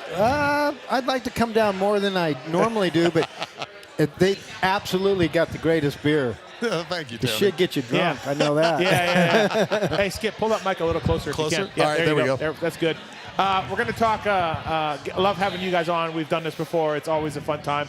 We're going to get McGrath here somewhere, but he was supposed to join us, but that's okay. We can move on. Where is that guy? I don't know. MC. He's probably signing autographs, kissing babies. Yeah. No, it's great to have you here, Berluti. There he is. Oh, there he is. The Jeremy McGrath. You know what I think is like, as a guy that's there you go. Welcome back, Jeremy. Sorry, boys. No, you're good. As a guy that's been like a mechanic in a sport for a long time, but I thank you, Yari. That's okay. You're fine. You guys drinking water over there? I got to hold it together. We're in the best. He's from Canada. I got to hold it together. I mean, you do a good job. Listen, so let me. So, what I think, I've had these two on my shows before. Yeah, and they just riddle you the whole time. Yeah, it's great. Yeah. But I came in, I drove a box fan for a little bit, but I was never in the cool guy group to drive box fans like these guys did, right? No, you weren't like OG together. status like these dudes. Right, exactly. Yeah. Slicer and you wanted to Tenderton. be these dudes. Absolutely. Yeah, exactly. Absolutely. When I saw Skip with the clear glasses, I'm like, now I need clear glasses. Right? I That's how it think I works. might have seen you wearing those later. But what I think is, so these guys, as you guys have explained, I don't know, I'm putting you on the spot here, but there were times that you would just stay on the road with Skip. Yeah. And that never happens now. No. But what a time where you're like, hey man, I'm going to ride my race bike. Skip's going to prep it every day. We're going to go practicing. Well, I don't know. It's not really possible now, right? Because the semi doesn't really go to wherever we could go anywhere we wanted in vans. Different teams, different guys, all our little group. Steve was with us a lot back then. Yeah. And from Yamaha also. Yeah. And so really we'd go to Skip's parents. We'd go to these different spots. We'd go to New York and stay, and we'd ride these tracks. So, yeah, it's a totally different time. We had a lot more access to do sort of whatever we wanted back then, you know. And right now, it really wouldn't be that fun for a rider to stay with the truck, right? Yeah, no, It just wouldn't. No, it wouldn't. No, It wouldn't be that It would fun. really suck. Yeah. But we had a great time. What a time to bond with your guy and hang out and test. And Well, I think that was the thing I talked to him about all the time is, let's go ride different dirt, slimy, wet, clay. He'd never seen anything wet before. Mm-hmm. That was he'd never ridden on anything wet before, other than when you would water the track, and for 10 minutes, somebody at Carlsbad would leave the hose on. And right. That was it. So, but no, exactly. California, it starts raining, we pack it up, dude. We're done. But back then it was, because Emig was with us back there on a few times. Yeah. Wait, what? Emig? Yeah. Well, Butler was his mechanic. Butler was his mechanic. Yeah. Yeah, but did you like Emig? I didn't talk to him. Okay, all right. Okay. But Butler. No, Emig rarely came, actually. He rarely came. He did. He rarely came a few times, but rarely came. It was mostly these guys. Butler came with us, and his rider wasn't there. Okay. And it was Cliff Palmer, Jimmy Button. Yep. Those guys. So and then the pro circuit rig at that point would come and hang with us, and we'd have to make fucking him sleep. Big Rick would have to make him sleep outside because he snored so yeah. God, he'd keep everybody up in the house. Berluti, did you do that much with your guys? No, that's what I was going to ask. Between you guys, Suzuki was like, no budget. No, they didn't do that. Huffy, the mechanic kind of controlled it. I'm like, hey, Huffy, if you want to stay back or whatever like that, that's why I'm surprised that. Did you guys did you stay on the road quite a bit, MC? In the summers. One year for nationals. Yeah, in the summers we did. We'd go, because Skip's parents were back there, and we'd ride this track called the Quasco and looking for snipes. Right, exactly. Snipe hunting. You know snipes. Yeah, okay. Yeah, I got caught on that. Yeah. I got burned on the snipe hunting. But it's a ritual. We'd have this track to ride, right, and it had all conditions, right, because pretty much back there sometimes it would rain every evening or whatever. Again, I think in those times, I didn't really know. I was learning how to ride outdoors. I wasn't digging it at all. I didn't really care about it that much. So it took me a few years to figure out that I needed to pay attention to that. But anyway, we had a lot of fun. And we'd RC race at night. And we just do all kinds of cool stuff. So 50 racing. We had 50 racing all over on the hill. Yeah. Well, did you not bond with your guys, Berluti? I get Pichon. Okay, I get Pichon. What about the other? That's a funny story there. But I'd say Huffman, he would stay back a couple times. Okay. But I think only once or maybe twice. But other than that, no. Not like what it sounds like here. But we were riding around for like 2 months. That's awesome. Yeah. Yeah, that was kind of in your infancy. Yeah. You were a terrible outdoor rider, and I argue it all the time that I go, do you realize how many seconds that guy, the time that he won the championship, the guy, MC was fucking yarding those guys. Are you kidding me right now? Dude, I'm serious. What are you talking? What do you mean? What were you trying to say? How many seconds? No, I mean MC. Oh, how many seconds he was ahead? Yeah. Got it. Got it. The year that he won the championship, I like at Hangtown, I'm like, oh my God. Yeah, but that's the year I really got my shit together and I paid attention to it and I worked hard at it. The years prior, I got a lot of third places and fourth places and fifth places. Dude, and you started in Mammoth. You were badass at Mammoth. That's an outdoor national track. Yeah. Well, it's kind of Cali style. I was good at California style tracks. Really? Yeah. If it came to soft and ruts and shit, I was horrible. Oh, yeah. Terrible. Yeah. Mount Morris, Ruts. I think I won once there. Maybe. Gotcha. One moto, maybe. I don't know. No, but there's a lot of tracks that I was really bad at. No, that was the whole purpose was to get them better. Just to experience different elements.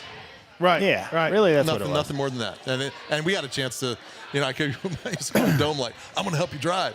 Yeah. He tells the story every time. It's a good one. It's a good one. It's true, though. It's true. As soon as the dome light went out in the back, man, he's like, hey, can you turn that music down? I'm trying to sleep. Well, no, hey, it started out with me like this, then it was like this, then it's like start looking at the sleeper, and then it was like 10 minutes later, I'm like, hey, turn the music down. I'm going to sleep. Now, would you have a practice bike on the road then, or would this be a race bike? No, we did. We carried a practice bike. Did have practice bike? Another bike. I would say that's a lot of work on a race bike, a lot of time on a race bike, right? No, we had another. And now, did you ever get caught? Like, so again, talking to these guys about overseas stuff and box fan days and poker and all. Did you get caught into this ring of mechanics taking everybody's money? I don't know if I was involved in their poker stuff too much. Okay, all right, yeah. Oh, yeah, you were. Oh, yeah. Yeah. I can tell a story about the European trips, yes. Yeah. 100%. Okay. The flights and the European stuff, but not much during the national. Oh, you're right. Off season, yes. I was so involved. Oh, yeah. We were all in that. They all seem to like really enjoy all walk that. around with IOUs for like months. Oh, yeah, hey, absolutely. Jeremy owes Tony $250. I owe Skip $300. I mean, it was like you had these little papers and you just kept them in your wallet. Exactly. Every time you seen this shit, you're like, was this on? I got to pay this dude like $300. Was this on planes or like what? Like anywhere? Well, okay, planes. Okay, we're at the Fast Cross, Sapri Fast Cross, Italy. Yeah, they put us up in this bitchin' hotel looking over Lake Majora? Yeah, whatever. Lake Majora. Yeah, I think it was. Yeah. So we're out on the balcony looking out at this lake playing, cards, right? Jacks are better trips to win. Yeah, playing nuts or whatever they called it. Right. Yeah. Or balls. drop. Yeah, I think it was balls. Yeah. We called it balls. And MC, he's killing it in Supercross. He's killing it and everything. Yeah, he's made a lot of money. He's kicking my ass in fucking cards. I'm like, dude, what the fuck, dude? You win on everything. So I never had IOUs from MC. Yeah. I had IOUs from Mitch. Watson? Mitch. No, from Mitch. Yeah, Watson had a lot of IOUs out there. Yeah. Phil had some IOUs out there. Right. Yeah. But that was the time, like, again, you guys would go to Europe. You'd all race.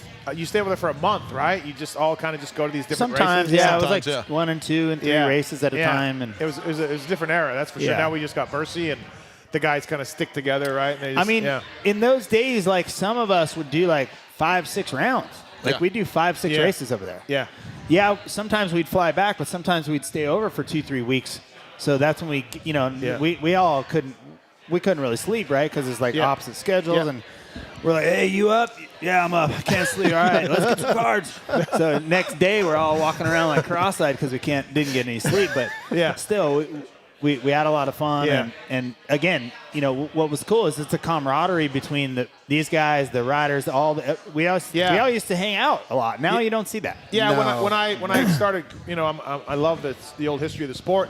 And when I started talking to these guys and having them in for shows, like, I don't feel like the Honda guys mix with the Cowie guys. You know what I mean? Like, nowadays. No. Back then, it was like, yeah, man, I work for Suzuki and you work for Honda, but who cares? Do you know what I mean? Like, yeah, I'm building my bike. No, we want to have fun. Right. It's like, you want to release. You worked all day long on your motorcycle. These guys have been training all week or whatever, Yeah. Fuck, let's get together and play some cards. Yeah. Just like you would in a normal life. Sure. Yeah. It's just that, except we did it on the road. Exactly. Yeah. And we actually did it while we're driving box there was the vans. thing. 'Cause, I mean, on a national, they would fly in on a Thursday. We'd practice on a Friday. Yep. We'd do all of our tech inspection and all the stuff on It Saturday. was a bike we raced show on Saturday. Sundays. Yeah, it was a bike show Saturday. So it was almost a 4-day weekend. So yeah, I mean, didn't make sense to go home for us. Yeah. So I mean, and then on Fridays you had like 3 hours worth of time. Yeah. What are you gonna do? You're in the middle. Sometimes in the middle of nowhere. Yeah. So I remember a few times I was around early on. You'd be building your bike after that Friday practice, and these dudes would be heading out with golf clubs, basketballs, like let's just find something to do today. Exactly. Yeah, like we used to play a lot of basketball. Yeah. Which is kind of risky, I think. Really. You think about it, right? I don't know. Yeah. Think Your about it. ankle. Twist an ankle or whatever. Blow your Achilles or something. Yeah, do something. Yeah, exactly. Probably exactly. get an elbow in the eye, or who knows, or something like that, right? Yeah. And did you hear the story about them playing poker while they're driving down the road? I heard that. Yeah, I mean, that really happened. That was with Goose too, right? Yeah. Oh yeah. I mean, yeah. I think we did on a couple occasions. Oh yeah, it was a lot. What did you do? You had the window up and you just post your card against the window? No. We actually passing cards. I swear to God. In box fans. I swear to God. When the boxes are touching. We get as close as we could so you could reach. Yeah. Yeah. I'm serious. This shit happened. No way. We were dumb. It was stupid. And you're on CB's you can't going, make hey. this shit up, Right. dude. Yeah. No, that's funny. It's the ultimate boredom Yeah. of the road. Like, hey, man, what can we get away with? I know, we can play poker. Hey, but I will say, this was probably the guy that instigated all that. Instigated it, yeah. Yeah. For sure. I would have never thought about doing that. But Skip, Skip, he was the one. Oh, Yeah. I mean, well, he was kind of like the brilliant mind. I go, yeah, that sounds good. I'll do that. Okay, here's my cards. Whatever. What's that scratch in the van? Oh, don't worry about that. Yeah. Don't worry about that. Yeah, we're all right with that. Berluti, did you ever look over I know I did this. I was at Yamaha, and we had to do our own motors, and we had no practice bike guys, and we'd look over at you at Suzuki with Carmichael. You'd be holding the number plate for Goose to spray it off, and it was a real we would look over sometimes and be like, man, we're just stretched so thin. We're working so hard for all these guys. I mean, working for Reed was a whole thing on itself. Yeah. But that's twice the work. Right. But for you, did you look at the Honda guys sometimes and be like, man, they got a bitchin' setup over there. They got bitchin' bikes, vans, and everything. Oh, no. Was there some of that for you? In the box van days, in the earlier days, when you're talking about Carmichael thing, we're in semis at that point. Yeah. But yeah, when I'm at Redbud, and I'm fucking sweating my ass off in the humidity and stuff.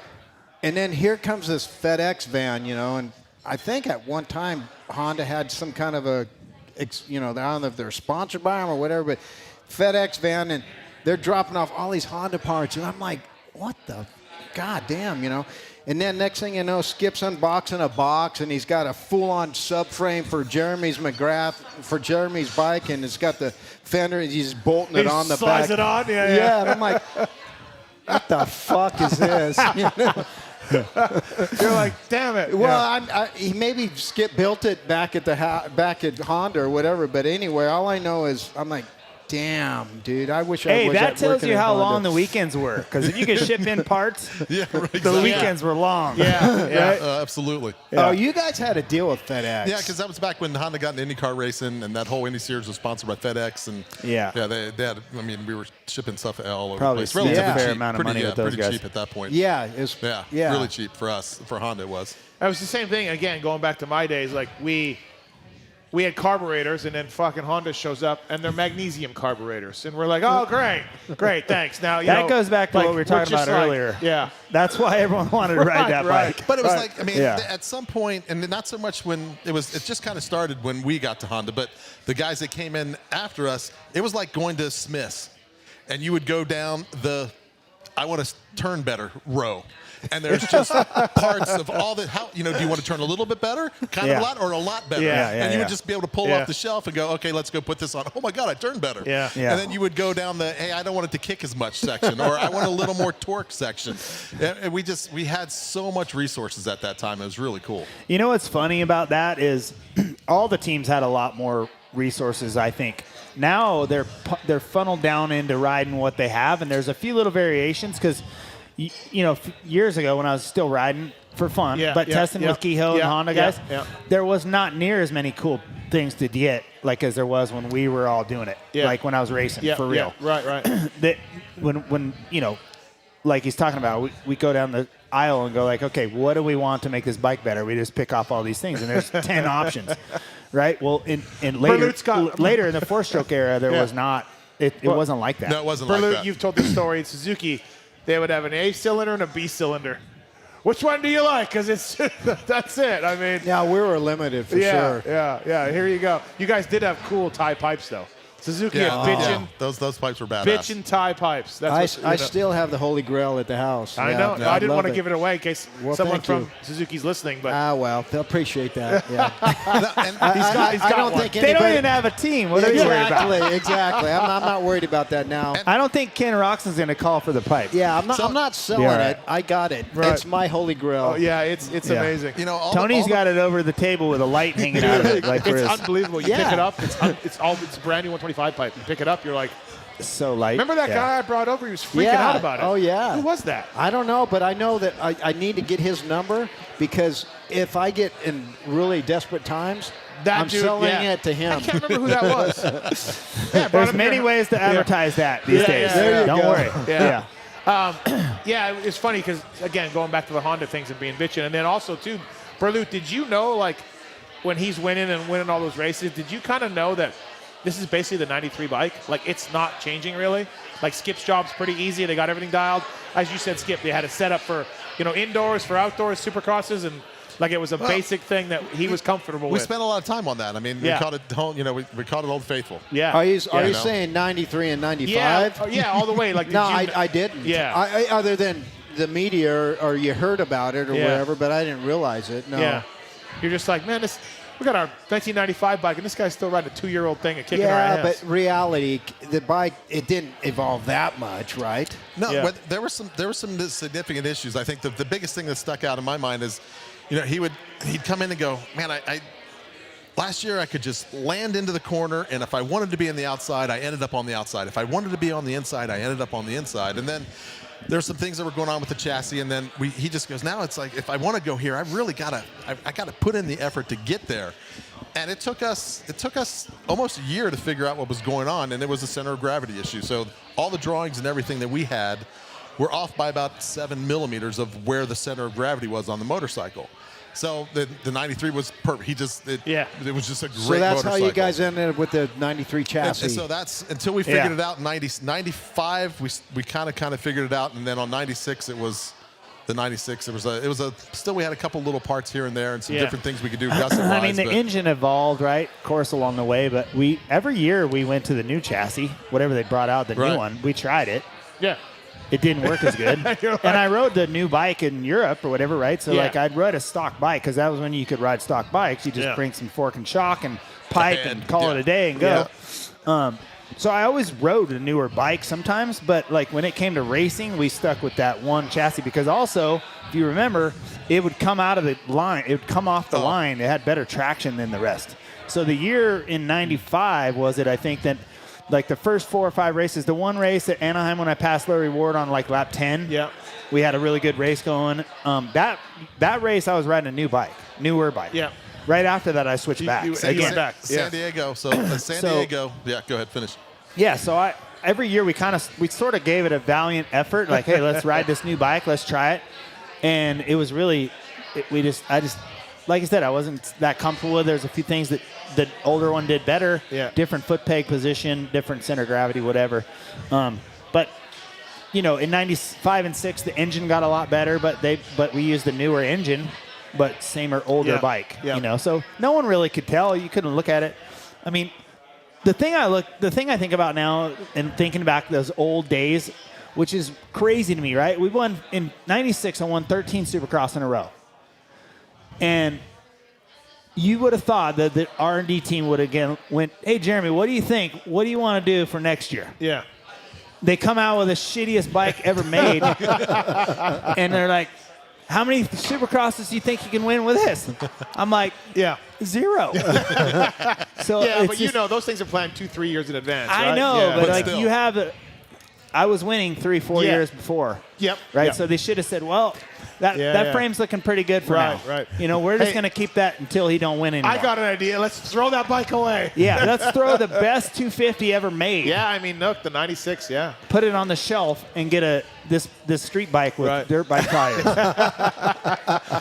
I remember San Diego. It's just weird to me. Yeah. No. Looking back. I mean, then you didn't really – back then you're like, okay, new bike, whatever. We always got new bikes. But looking back now, you'd go like – what were the higher upper management thinking? It was dumb. We had a great combination. We were winning everything. I think it's to make a change just to make a change. Like, it's like, okay, we got to make a change to market it, to sell it. And I don't think that's, and I think we see that. What we didn't know then exactly. Was, you're the best case. What we had no idea then was that those guys were 3 years out. Right. They were building that aluminum chassis. They were doing all those things that was going to change the world. And all the things that we were doing on the chassis was rigidity up, rigidity up, rigidity up. all these things, everything that we were testing like a at street that time. bike, like you know, so all those things. Yeah. And now, I mean, I learned this maybe 10 years after it was all done. You know, that was funny. But they were on a mission. So knowing what we know now, they could have worked on it 3 more years, maybe 4. Yeah. You know, and finally got to the bike when they came out with it, like in 2003 it took them 3 or 4 years before guys were happy with it. A long Absolutely. time. Yeah. Because the prototype bike, I think, is the last time that you and Lammy were together in Japan. The prototype bike. This scar from Japan, right there. We were pretty excited about it. So we did the prototype bike. We go home. We do a couple more races. We come back and they raced on the production version. Yeah. And these guys come in and they're like, whoa. What is this? Yeah, Rich Taylor tells me the story. They had a couple of cracks show up, and they got stressed. And they just built it, beefed it up. Yeah, we can't have that thing break. So, So all the so if you remember, those frames were all built. So where the foot peg mount, swing arm pivot, and all those were all machined or forged pieces. So everything before that was all CNC. So it wasn't forged material. Everything was totally different with that. Yeah. Locations and everything were the same. I remember that Jimmy comes in and he goes, every time I hit a jump or case it, I feel everything in this motorcycle. Yeah. The final straw that was like we were at Glen Helen testing outdoors, and the bike, you saw it with Lusk later. I mean, the bike was all right if the track was as hard as this table. Yeah. Because it wouldn't get kicked funny. It wouldn't do anything. It was decent. You could ride it. It would almost bind up. You could ride it a little bit if it was hard packed. Soft track, impossible. But we were riding outdoors. We always did like a one test outdoors thing, and that was the day. I called my dad. I'm like, I'm done. I gotta leave. It's like I forgot how to ride. Yeah. I was like, what happened? Like I couldn't even ride. So it was bouncing me out of ruts and stuff, and I was like, no way. There's no way I can't do it. Yep. So it's funny to look back on that. If we wouldn't have went outdoor riding that year, maybe we would have stayed on it. You never know. You never know. Yeah. It is. So obviously we're all involved in a sport now. You guys are passionate watchers of it, followers of it. You're ambassador for Cowie. You're at a lot of races doing all that stuff, and I'm deep in it. Is it funny though to you guys and I'm not counting myself in this because I was just on the tail end and I was a privateer greaseball mechanic and it doesn't count. But you guys and you see it on Instagram, you see it on social. Maybe not you, Berluti, because you don't follow it. But hashtag 90s motocross, hashtag 90s. On my social media, in the 90s they did this. The 90 guys would have never done this. There's a lot of that, right? There's a lot of looking back from the fans and even the industry about what a special era it was and everything that went on, and you were a big part of that because of your image and how dominant you were. You guys were all around it, as deep as you can get into it. Is it funny to think it is just for you guys just a job and it's your lives and you lived it and you don't really, but now in 2023, people love it. People talk about the era that you guys were in as being, let's get back to it, how cool it was. I mean, they don't talk really about the 80s. You know what I mean? The 80s was cool, but to be fair, the 80s teed it up for us, right? I mean, Absolutely. Ricky Johnson and Johnny O and Bradshaw. Dogger and Bradshaw was right. He's right in the middle there, right? Yeah. I mean, he's 1 year younger than me.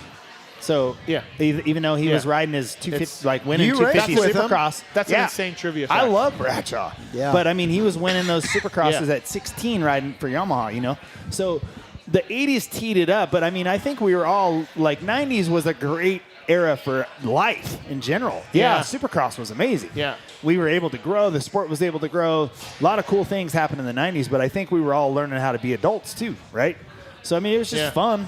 Yeah, you guys know what I'm talking about? But he won't say it, but he did. He had the sport on his shoulders at that particular time. Of course he did. He did. Absolutely. He was able to do things that allowed that all to take place. I mean, his commercial ran at the quarterfinals of Wimbledon. Yeah. And that was outside sponsorship coming in, but they came in because there was a personality there. And as much as I go back to Troy, Ohio one year. We're watching Supercross because that's when Supercross would be in the middle of the summer. Mm-hmm. Bradshaw wins some races. I'm going to beat that guy next year. Yeah. That's why I say Bradshaw, because he was. I love Bradshaw. Yeah. But he wanted to beat him. That was just part of it. But, do you have an appreciation that you lived in that moment? Oh, absolutely. You lived in that time? Absolutely. And I do. I think if you go back to any sport and you were inside of any sport, there was some point back when that was the time, right? And the guys anybody that goes through any barrier, any door, they always get bloody. And he got bloody because he broke down a bunch of doors. Yeah. Whether that is salaries or whatever you want to talk about or any of that stuff. And then he'll sit here and say, but the 80s teed it up for him. Yeah. You know, and that's what's special about those guys. Like, there's literally Instagram accounts 90s motocross. No, I know. Yeah, no, I think it's cool. I think what's cool about today's riders, they all look back at the 90s and go, man, that was such a cool time. Yeah. No right? I don't media, remember. You know? I don't remember like watching 80s motocross. I don't. Yeah.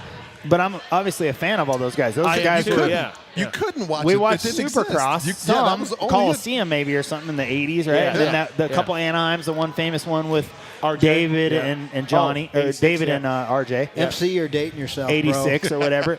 But I mean, I was in 86. I was racing BMX. So, Dude, you say that, but you're a mammoth in 86 on a motorcycle, right? 87. 87. Okay. 86, My I was bad. riding. I raced Paris locally on a November 85. I got my first dirt bike, new bike. Dude, you're badass. And then 86, That's I cool. raced Paris. That's cool. And then 87, I raced Mammoth. So it happened all really super quick. But I was BMXing at the time. I wasn't really. Wow. I heard about like the Anaheim Supercross with RJ and David. It was such a rad race, and you know, I look at all that stuff now and go, "Wow, I wasn't there." I think a little. I wasn't there. I think a little bit too. Like as Skip said, you grew the sport up. Also, ESPN's got on TV regularly, right? We talked about we can't see the 80s races. Oh, for sure. You can start seeing the 90s races. Well, at least we were on at 2 in the morning on Tuesday on ESPN 2 or something. But like we got on TV sometimes. You know, you guys were young. You were partying. The Crusty Demons of Dirt videos. That stuff comes out. It just starts looking back, and people are just like, that was such a cool time. And you know, the racers. There's no social media. God knows. Thank God there wasn't, right? Thank God. Yeah. My career would have been over. Thank God there weren't cell phones then. Yeah. But you know what I mean, Berlu? You feel like you're happy that you know your career took place mostly there? Oh, no. Yeah. Well, I mean, after what you're talking about now, for sure. But I would have never even thought that these guys were party animals like they were. I mean, he's kind of saying it. I think I put these guys on a pedestal. I mean, I know I was in the industry and I worked on their bikes, but I think motocross, I consider these guys the best athletes in the world. You know? Yeah. So when I hear about Emig in a hot tub and, you know, Jeremy partying, I'm like, I don't know. I think this shit's made up, you know. We did it when it was appropriate timing. Yeah. I did. Yes. You the did. rest I can't say. I don't know what Exactly. other people were doing, but I was serious about what I was doing. Yeah. I wanted people to think I was out doing that. Right? Because that means they're not working. All day long. Right? So we were like, yeah, let's just tell them I was doing this and whatever. So, you know, look, there are those times we were at Havasu and stuff after nationals and like 97 when I was riding a Suzuki and I was so pissed about the thing, I was like, I'm not practicing anymore. I'm only racing. That's it. So I'd have 5 days of vacation, then I'd race. Right. 5 days of vacation, then I'd race. So it was a year that I needed to really reset my brain, right? Because I had to come out swinging the next year. But you know, it was like I said, we were all trying to figure out how to grow up. But I was very serious about the race part of it, you know, and I wanted people to think I was out goofing off, and it happened. Everyone thought I was. Everyone talks about it. Man, you used to party all the time. I'm like, yep. Yeah. So it's no a special time. different than sitting down and, you know, we had all those guys Stanton and they're all eating their salads and stuff, and I'd walk up with a thing of chocolate chip cookies. Dude, I can't eat. Just break off a corner and chew it. That's all you got to do. You know, just to mess with them. Because you just keep it all going. It was all about the. Me and Skip used to fuck with Stan a little bit. But I love Stan. But we had to do it. We had to do it. That was part of it. We had to do it. I think JMB fucked with Stanton with his fucking Kit Kat bars. Yeah. Oh, for sure. And his practice schedule. Exactly. Because he didn't really ride that much. And especially when Stanton was there, he'd probably show up, ride a few laps, ride the hills, and then leave. Yeah. Stan's like 3 30-minute motos. Yeah, exactly. It was a special time, and you three guys were involved in 90s motocross, and I think the fans of the sport in 2023 are like, we got to get back to there, you know? And in some ways, the sport's better now in some ways. In some ways, it's not. But you guys were part of an era, I think, not the 80s, and not the 2000s. You know what I mean? The 90s is when people. Well, it all look at changed it. when Carmichael came along. Really, it just, everything changed. Yeah. Really. Jeremy, I always think that, Jeremy's like, okay, hey, we're just going to whole shot, be perfect for 5 laps. You'll be able to see. Yeah. You'll be at one turn. He'll be at the other. You'll be able to monitor the whole rest of the race. And then Ricky came along and goes, you better have to do that for 15. Exactly. Because I'm going to train my ass off. I'm not going to give you 5. You're going to have to do it for 10 or maybe 12. Yeah. But to be fair, it took him 3 years to get to that point. Yeah. Again, and nobody knew how close you two were. Ever. I know. Yeah. That was really interesting about it. Yeah. Well, I mean, I even go back to they talk about, the number 7, Stewart. I mean, Stewart for sure was unbelievably fast, but it's like Stewart's going to run with Carmichael for 20 minutes. It's the last 10 that he's going to have a problem with, you know? Yeah.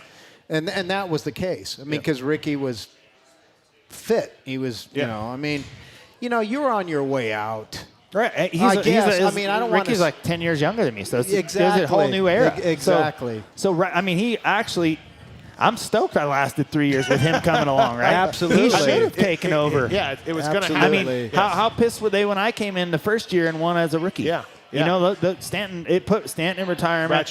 Bradshaw in retirement twice. Yeah. He came twice. JMB went home back to France. Like, I mean, when I came in, like, as weirdly as it is, like, guys had to stop. Yeah. You know what I mean? Yep. 72, I don't know if that can be beat, Doug. I don't know. I don't think so. You never know. Well, I mean, I don't think it'll ever be beat, dude. I really don't. Here's my people have been arguing with me about this Jet thing. I go, the fucker hasn't even won one fucking Supercross race. Yeah. And you guys are talking about him taking over. I'm like, get the fuck out of here, dude. Berluti. Yeah. I like your answer. I love that. Your PR guy. And I say that too. Because I have complete unbelievable respect for this guy. Yeah. For different reasons, but listen, that's a big number, dude. That's why Ricky and I didn't talk for 10 years because of this guy. Because I said you can't call yourself the GOAT. You can't. Because I said if you were close to him in Supercross, and then you have all these outdoor wins. That's fine. what it was, Steve? You're the GOAT. Yeah. But I was saying, you're 25 back. Like, you're a lot behind. You can't be the GOAT. And then that was, that was the start of it. But we're good now. I'm not going to start it again. But that's one of the things that Ricky was like, fuck Mathis. And I'm like, it's only a nickname. No, it's interesting. Exactly. Exactly. I go back to when, he'd get on the motorcycle and it'd be like, hey, if you can give me this, I can do that.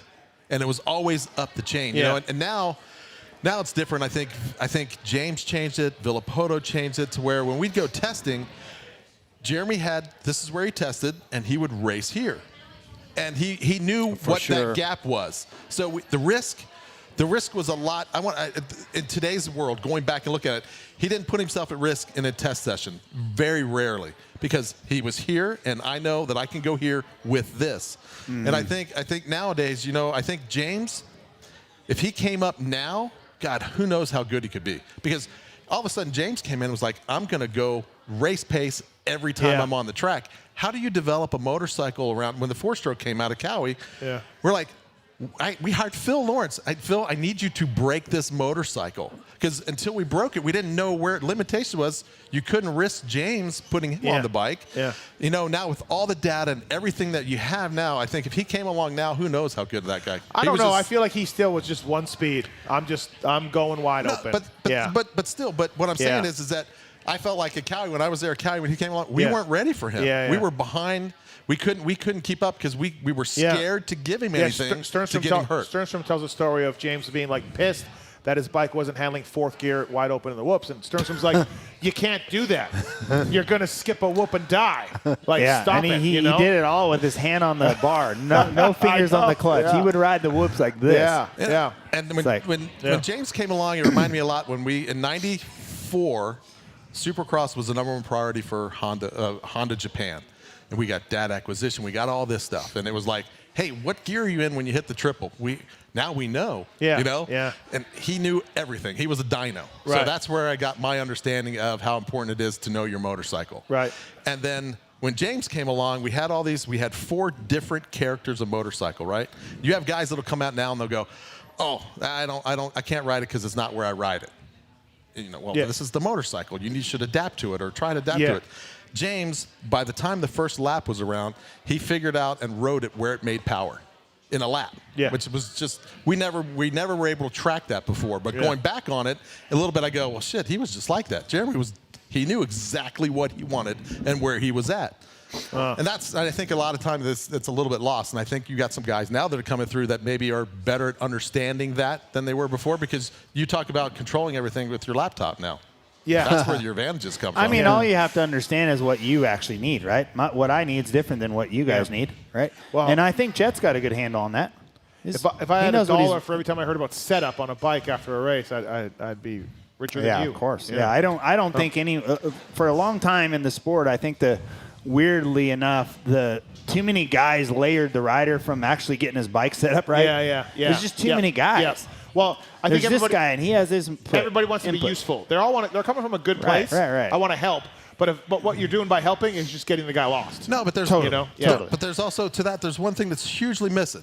We'd go out riding, and Jeremy goes, "Man, the bike's everywhere except that hole after that corner.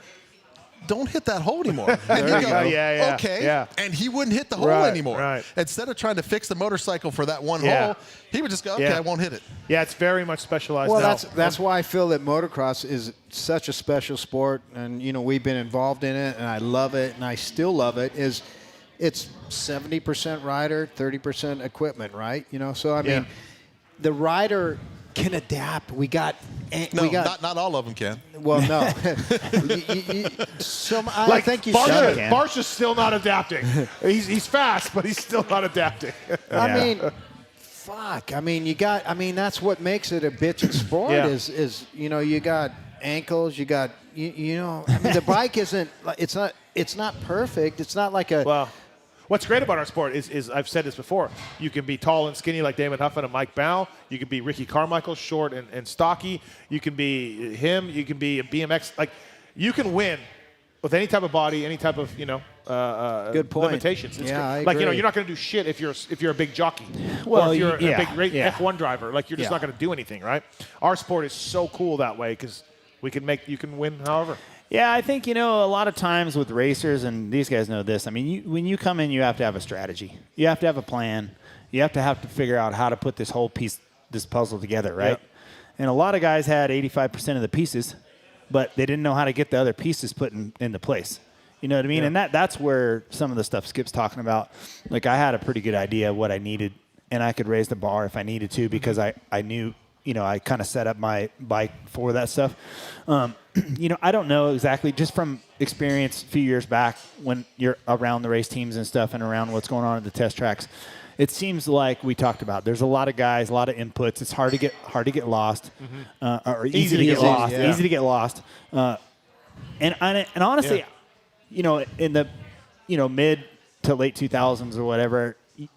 As a rider that's come from that sort of background, my dad was a mechanic by trade, right? So I was super into that stuff. Mm-hmm. A lot of the riders really weren't paying too much attention on how to set their bikes up, on what like how did they get become from an amateur to a great pro rider and not know some of these things that you know. Yeah, that it's part of it, right? Yeah, it seems like a big part of it. So.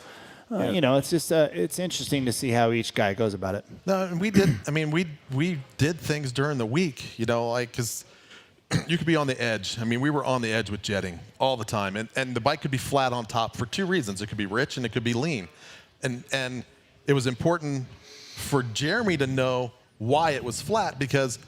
Man, we're just talking about splitting hairs. If I split the wrong way, then we're screwed. So we would go out and make the bike be flat on top because it's lean, and it would have a different character, and then we make it flat on top because it was rich. Sure. And he would feel that difference. So when he came in, he goes, "Man, it's lean," and I trusted him on that 100%. We didn't have to guess. We didn't have all this data acquisition stuff. It was all seat of the pants. But we would go out and ride and go, "Okay, here's 4 more clicks of rebound. What did you feel?" And we took notes, and he paid attention to that. and now, so when we get to the track, he goes, "Hey, this is what it's doing." Okay, let's change it to here. Right. And we knew that. But we spent time like that together. We made those changes during the week. I think also maybe to be fair, like four-stroke's a little harder to. Some of those things we you learned. Can't tell. It's harder to tell some of those nuances with a four-stroke. It's especially. I mean, now you don't have to worry about it, but in the carbureted days of four-strokes. We were just trying to keep our carburetors from falling off. Right. That's all we were trying to do. Yeah. We were just like, well, that helps too. Yeah, backfire on a, that's not good. No. Hey, it's time for the X-Brand Goggle tear-off segment. Let's do this. All right. It's the X-Brand tear-off segment. Rapid fire questions. Are you ready? Ready. All right. X-Brand Goggles, choice of champions everywhere. Again, this show, I'm not giving my sponsors much love in this show, but go to PulpMXShow.com. Click under the logos. You'll see the discounts. You'll see everybody. Thank you for everything. They love you, we hope so. All right, Skip, you got 30 seconds to answer this. We got questions for each one of you. All right, you ready, Skip? Ready. All right, these are submitted by Corey Moser. Do you know who that is? Or I've never heard of him. Yeah. Okay. All right. All right, Skip. What's the most lost you ever got in a box fan where you've driven, or have you ever driven the wrong direction in your box fan days? Montana. We got lost in Montana. We got to where we were going to go. The road was under construction. We got lost. We lost about, 14 hours or something. What? Wow. Yeah. Damn, that's a lot. Wow. I'm not even sure I knew that one. Yeah. Nobody did. You kept it under wraps. Yeah. You're probably with Slicer. Yeah, Slicer. All right, next question. Had to hit the wing stop somewhere. Next question for you, Jeremy. Which championship bikes were you gifted or able to keep? Honestly, I don't have a Suzuki. I didn't win anything on it. But I don't have that. I don't have any Yamahas. I had to build my own. I think Keith sold those. I do have some factory Hondas, so they were generous with my bikes. Nice. I do have a couple of those. You got a Peak? I have my Peak race bikes. Oh, you do? So I have all my Hondas. Awesome. Yeah, that's great. Okay. I have my first bike, my first 80. Your Suzuki? My Suzuki 80, my first 80 that I ever had when I was 10. That was 4 years before I ever started racing. What year was that? 79. Okay. And then I have my I built a 90 KX. Yep. That's a replica of what I raced when I was on Team Green and I won my first Supercross here in Vegas. Oh yeah, the 90. And then I have the race bikes from 91, 92, 90, and then the one bike with the 93 chassis that was my race bike. I have that bike. Are they working or are they just empty in the cases? Or are they working? No, they're working. Full bikes, like they're working. Skip actually put some grease in one of the lower ends of one of my 125s. I think those won't run. Those won't run. All right, Berluti, question for you. Where the hell have you been? I don't know, Steve. Where have I been? I've been camping. I've been loving life. Life is good. You drove out to Florida. Yeah. Instead of going to. This guy hates planes so much. He just drove to Florida. Yeah, I was going to head down to Mexico. I was going to go down there, but then I don't know. Shit happened down there with what's his name, the drug cartel guy, and we kind of got spooked. So then I go, hey, let's go to Florida and watch Supercross. All right. Yeah. Okay. That was good. Very cool. Right. Pablo Escobar, you talking about? Exactly. Yeah, that guy. All right. His kid or whatever. Oh, right. All right, Skip. Has anything from your wrenching career crossed over to brewing beer? Absolutely. No, it does. No. The attention to detail, we can sit down and talk. Discipline, probably. Discipline, no. But Jeremy and I can sit down and talk about a start or a corner turn into a 30-minute conversation. We could do the same thing about beer. Okay. Yeah. All right. So that intensity and that, they hate it, because it was always about, we've got to be able to repeat ourselves. Skip probably detailed these guys over here. Yeah. At first, they didn't understand him. All right, Jeremy, what's been your funniest or weirdest fan interaction? Can I answer that one? Yeah, go ahead. You answer it. No, you won't like this one. No. No, go ahead. No. He said weirdest. Go. I don't know. I mean, Timmy used to have Japanese people bake things for him. They were big on giving him a gift. Did you ever have that where the Japanese fans would give you gifts? Japan always does that. Yeah. They always bring you gifts. Yeah. They do. I mean, Timmy would be like, hey, that's I a got really some cookies. generous culture. Yeah. It is. Yeah. Baking, It's really presents, good. whatever it is. Yeah. So, okay, what do you got? Oh. Yeah, Okay. what? Scott, Come on, Skip's Skip. going to You bring can't up some do that. girls. He's going to bring up some girls or something. Are you serious? Yeah, I'm serious. Well, you can't say it and then say Right. it. That's what I'm thinking. Okay. So it was a joke with us, right? So Okay. I would go out and buy a lawn chair every weekend.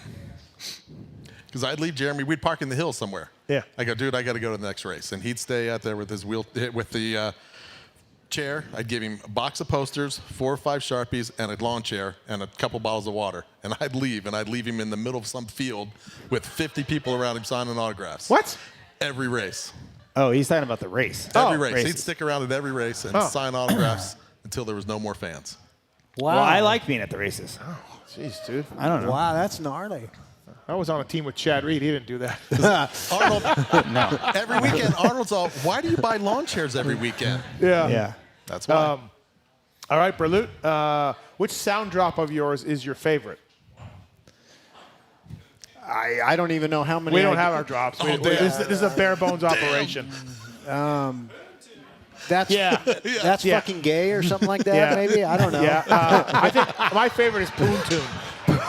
Poon Tune? What the fuck is a What Poon the Tune? fuck's a Poon Tune? Yeah. Yeah, that's my favorite one. That's a pontoon boat at Havasu with a lot of chicks on it. No, There you go. It's a That's a good pontoon. call. Awesome. I might have been on one of those before. Maybe. You invented. Maybe. You invented. I actually them. had one of those. All right. It says here. This is our buddy Moser. What was your favorite 9 you built or wrenched on? I think it means bike, and it didn't autocorrect. What was your favorite bike you built or wrenched on? The 93 bike. That year, 93. that was just a special year. Yep. Special year. All right. Jeremy, what was your favorite off-season race?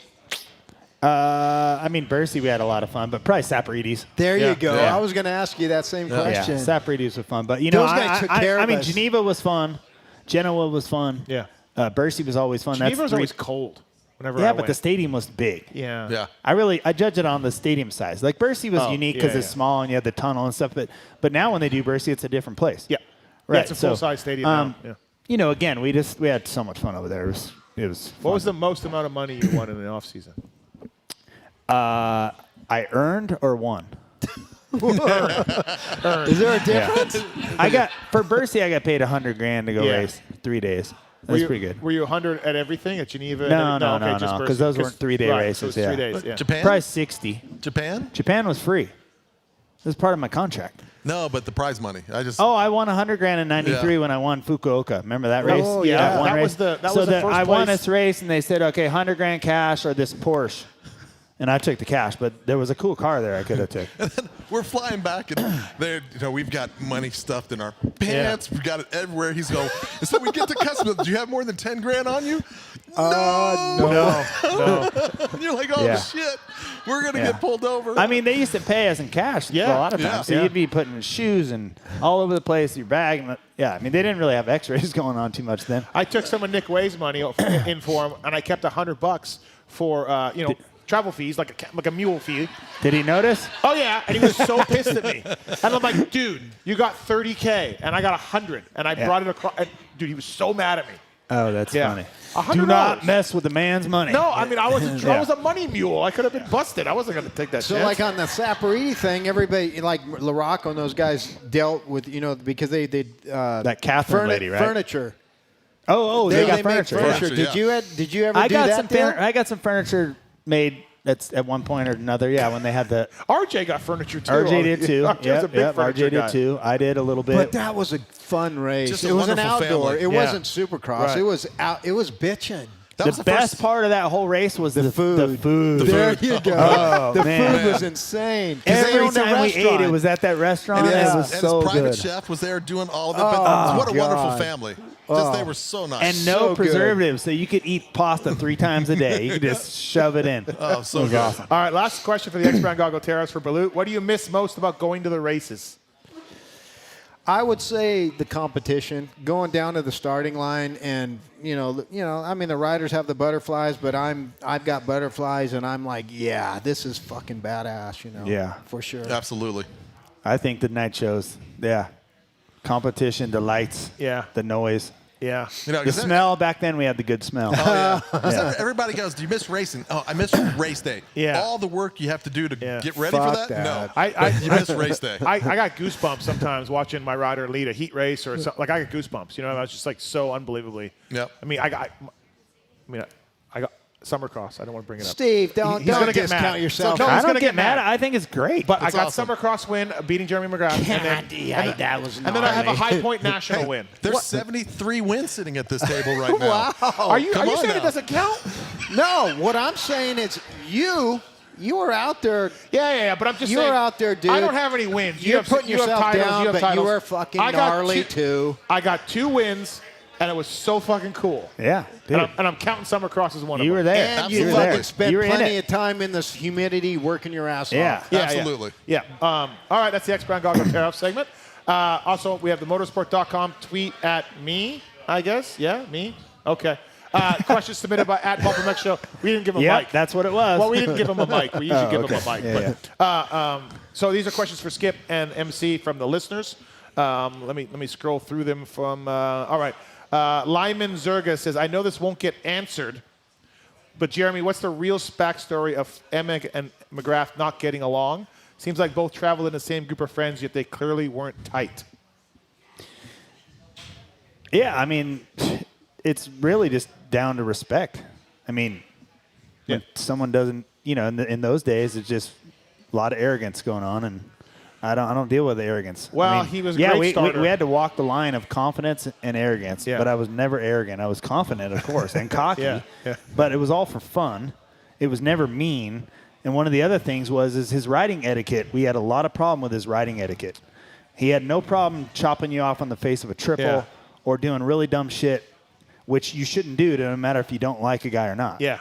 If you can't beat a guy fair and square, then what are you doing out there for? It's very dangerous. Yeah. No, a lot of guys. I mean, just you. All riders had to ride against him differently. Right. No, that's look, I think Fro would admit that. Like, because a lot of racers have stories where they're like, man, he was not fun to be around because he would get great starts, right? And, right. Yeah, he was he didn't need to do that. He was a great rider. Yeah. He had new boots. Yeah, he didn't need to do that. So, anyway. Did you ever hear the new boots story?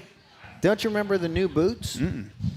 Oh, when he said he couldn't stop or something? Yeah, or like I couldn't get because I have new boots. Yeah. You know how new boots are stiff. All right, questions from J.H. Hines. Question for Jeremy. Why were you, the king of Supercross, not involved on TV during SMX? I thought it was a huge miss by Feld and MX Sports. I don't know. Okay. I honestly don't know. They didn't ask. Maybe is that the right question? Right answer? I don't really know. Moto Aftermath Show. Jeremy, can you give us a Jim Hawley style story from your prime? No. Do you have a Jim Hawley? No. And if I did, I cannot say it here. Yeah. Okay. Yeah. All right. Gate Drop says, let's ask you this, Jeremy. Can Jet do a 93 McGrath starting next year and for the next decade with his technique intelligence on the track? Can he? I mean, look, anything's possible. Again, like Tony said earlier, he raced some SMX races, but he hasn't raced a proper Supercross yet with everyone sitting on the gate. Not that I think he's going to have a problem with it. Yeah. My take on this whole thing is there's a lot of talk about him and my record and whatever because he's been so great outdoors. And I'm like, okay, let's see him race for a little bit, and then we'll talk about that. But, it's possible.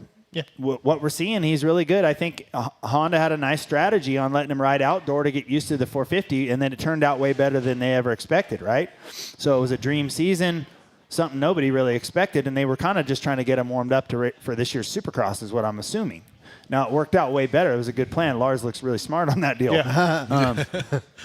So, it was a bad time for everyone to not be at the Nationals and give him all that confidence. I feel like if he goes in there now, he feels like I should win.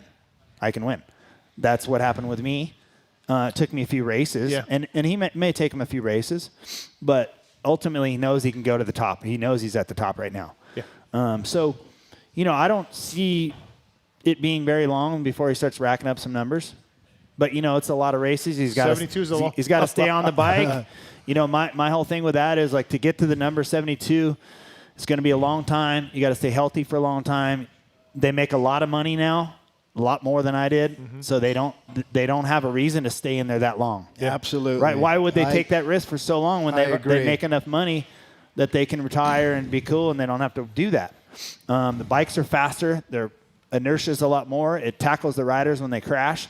And who knows? There's some kids probably right below that we don't know exactly who it is yet. There's some kids that are shining pretty good that are going to, try to battle Jet as it goes. So, look, there's a lot of variables, but can he can he have a great season? Can he win the championship? Of course, it's possible. Absolutely, This is for Skip from Troy.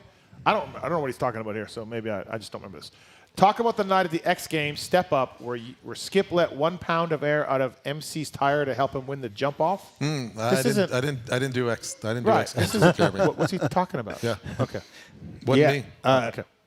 Yeah, I don't know. I don't even know. I think who was down there? Scott Bell or something, maybe. It would have been Scotty, right? It would have been Scotty. Yeah, it would have been one of my buddies. Like X Games was just for fun. We didn't. I didn't have a pro mechanic like these guys down there. I won Step Up. You did? Yeah. Oh yeah. Where were you? Where have you been? Did you do it a couple times? I did a couple times. I won it once. Yeah. Yeah. Oh, okay. So you're a Step Off champion. Yeah, he was a you got X badass. Games gold medalist, dude. Yeah. Fuck. Hey, you got one of those? No. No, I got a medal from the World What's Vets. wrong with this guy? He forgot one of my stats. I got a gold medal from the World Vets. There you go. I went 14-9 for 7th, and I got a medal. Oh. Yeah. Thank you. Thank you. Skip from Jimmy G. Did you ever make a mistake when wrenching for Jeremy that cost them a win or resulted in a DNF? I'm going to say, well, at the end, at the KTM side of Rookie things. season. Yeah. First couple races. We had a few things. We got lucky on a few things. Oh. Well, Mammoth.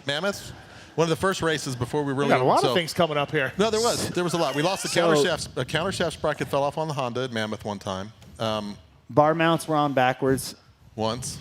We had Jeremy. I didn't win. I didn't win, so it might have cost me a win. I don't know. Jeremy came in one race and goes, "Hey, the front end's making a lot of noise." Yeah, the top triple clamp bolts were gone. Ugh. Yeah. So, but a lot of fortunate enough, I think most of the mistakes happened when it didn't cost anything. Yeah. You know, there were some freak things like early in early Detroit. I think Detroit when they went to the new bail covers and they had it was a 1.5 inch ring that was sewn into the bail covers, which were staked to the ground. Mm-hmm.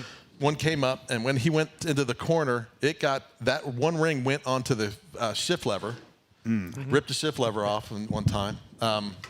No, I think there was plenty of mistakes, but that was my biggest fear. Right, is my motivation was if I screw up, he may not walk again. He might not play ball with his kids. It might be that. That was my motivation every weekend, and I was pretty fortunate. I was never worried about it. Yeah, it was all good. I was sitting on the starting line, and the 30-second board went up with I think Timmy, and I looked down, and his seat bolt's just going because just as he revved the bike, it's just backing out. You're like, and I just grabbed my T handle and just be like, I got this. Put the cards up. I got this. Try not to push him out of the way. Yeah. And then 03 Glen Helen, he's third, and he's just pouring oil out of the 4-stroke. Oh, no. And I'm just like, this is 10 minutes to go. And Bob Oliver, the great Bob Oliver, it's just pouring oil, and I'm like, I don't. Drain plug come out? No. The oil ignition cooler cover. broke? Ignition cover gasket went, or I left the bolt loose. Oh. I don't know. So I don't remember. But I remember going to Bob. Bob, I mean, is it going to make it? You know, I don't know. And Bob's like, I don't fucking know. No, but I'm like, well, good answer, Bob. Yeah. We pushed the bike off the track 3 times. Yeah. Mammoth. Mammoth never mattered. Yeah, but Steel City, the last national, the 125 that year. Yeah. And then one practice. When I got that jersey from that guy. That's that 93? I don't know. And I think it was a practice session at one of the Supercrosses when the coolant hose off the top of the head pushed off. Okay. Yeah. All right. Last question. Last question. From VBrew92. MC, should you have won Minneapolis 02? I don't know. Yes, of course. I mean, dumb question. Right. Skip, same guy. Was it annoying that ESPN would broadcast the Yamaha radio communication on TV? No, I don't think so. It was. I think that's a little bit of what's missed with the television right now. You don't get any insight from what's going down on the floor with the teams. Right. Okay, fair enough. All right, everybody, that's been the motorsport.com tweet at me segment. Hey, Berlut, thanks for coming in. Appreciate it. I know I just got back from, but we're going to move on. Yeah, no problem. Thank you for having me. Skip, thank you for the huddle as well. We're going to get Randy Richardson and Cam Zink up here right now. Absolutely. So thank you again for having us. We got to have some video of that because that's insane. Yeah, it's absolutely nuts. Insane. Give us a hand for Tony Berluti, Skip Norfolk. Let's get Randy Richardson and Cam Zink up here if we can. FMIP, and then I need Jeremy to stay. You're going to do the whole show, I think. Is that all right? I already did it. Me and Cam were already talking. I already did the whole show. No, I mean this I know whole everything show. I needed to know. You're doing this whole show. No, I know. Yeah. Like no, that's fine. Whatever. Whatever you, Bill, Skip. Yeah, just Skip. Come on in. Come on in. Yeah. What? I don't. Oh, okay. All right. Well, come on in, Randy. Yeah, this is going to be really cool. Cam Zink, these Red Bull Rampage guys. I mean, again, like you want to talk about absolute insanity, and I got a lot of questions to get into for sure. But again, thank you to Skip Norfolk and the Huddle for having us here. Yeah, thank Marks, you, Huddle. thank you for your help, Travis Marks. Talon has been here helping Yari as well. Really appreciate that. And Lynn, let's get these two gentlemen here. Randy Richardson, Michelin Zone, FMIP. Welcome, buddy. Just glad to be here. Glad the show finally got going, 5:36, Yeah, whatever it 5:30. takes. Yeah, Whatever 5:30. It takes. Hey, he's old. He's got a bedtime. Yeah, that's a good point. East Coast bedtime. And I may have to step away early to go move the car and get another parking pass. You know what I mean? Another parking thing because we started so late, but that's okay. Yeah, you know what? Hey, you, out of all people, should know.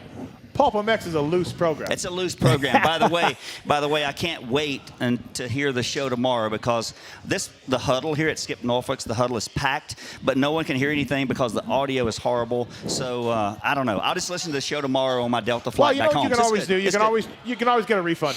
You can always just get a refund. It's fine. Awesome, we'll refund you everything that you paid to be here. No, just in all seriousness, busting your chops as I always do, and that's much appreciated by Pulp Nation. So I will continue to give you heat on Life Swap and many other things. Awesome. But honored to be here, and thank you for having Cam and I. Yeah. Thank you. Cam Zink, welcome, everybody. Let's give him a hand. The Red Bull Rampage champion. Thank you for having me. I greatly appreciate it. Dude. And no one I'd rather be sitting here with than my glorious Michelin team manager. Yeah. Could you have done anything without Michelin's? Could you have done anything at all out there without Michelin's? or the senior citizen. Yeah. It's good. Happy to be sitting here with the king, MC. Yeah. Now, I've been fortunate to have met him, well over a decade ago, right? Yeah, he's always so been long ago. Yeah. The pinnacle, the greatest human you could have ever met to, idolize as far as how to be humble, how to treat people. Yeah. Always been a good dude. Like, such a, remarkable human beyond just on the moto. I've told this story before when he was on top of the world in Supercross and I was a greaseball Ty Birdwell privateer guy. He was cool to me. And he didn't have to be. He was McGrath, and I was a greaseball privateer mechanic. And he was the coolest guy always, the whole time. That's why, absolutely. Well, every champion should try to be like him.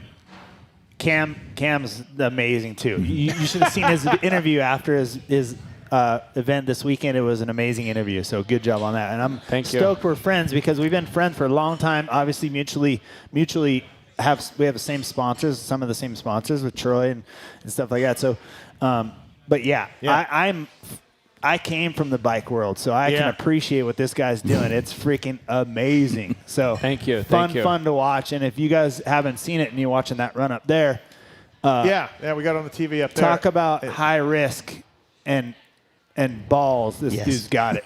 Big plums. I feel it down my plums. So the run this year, I watched it on Instagram, Cam. How?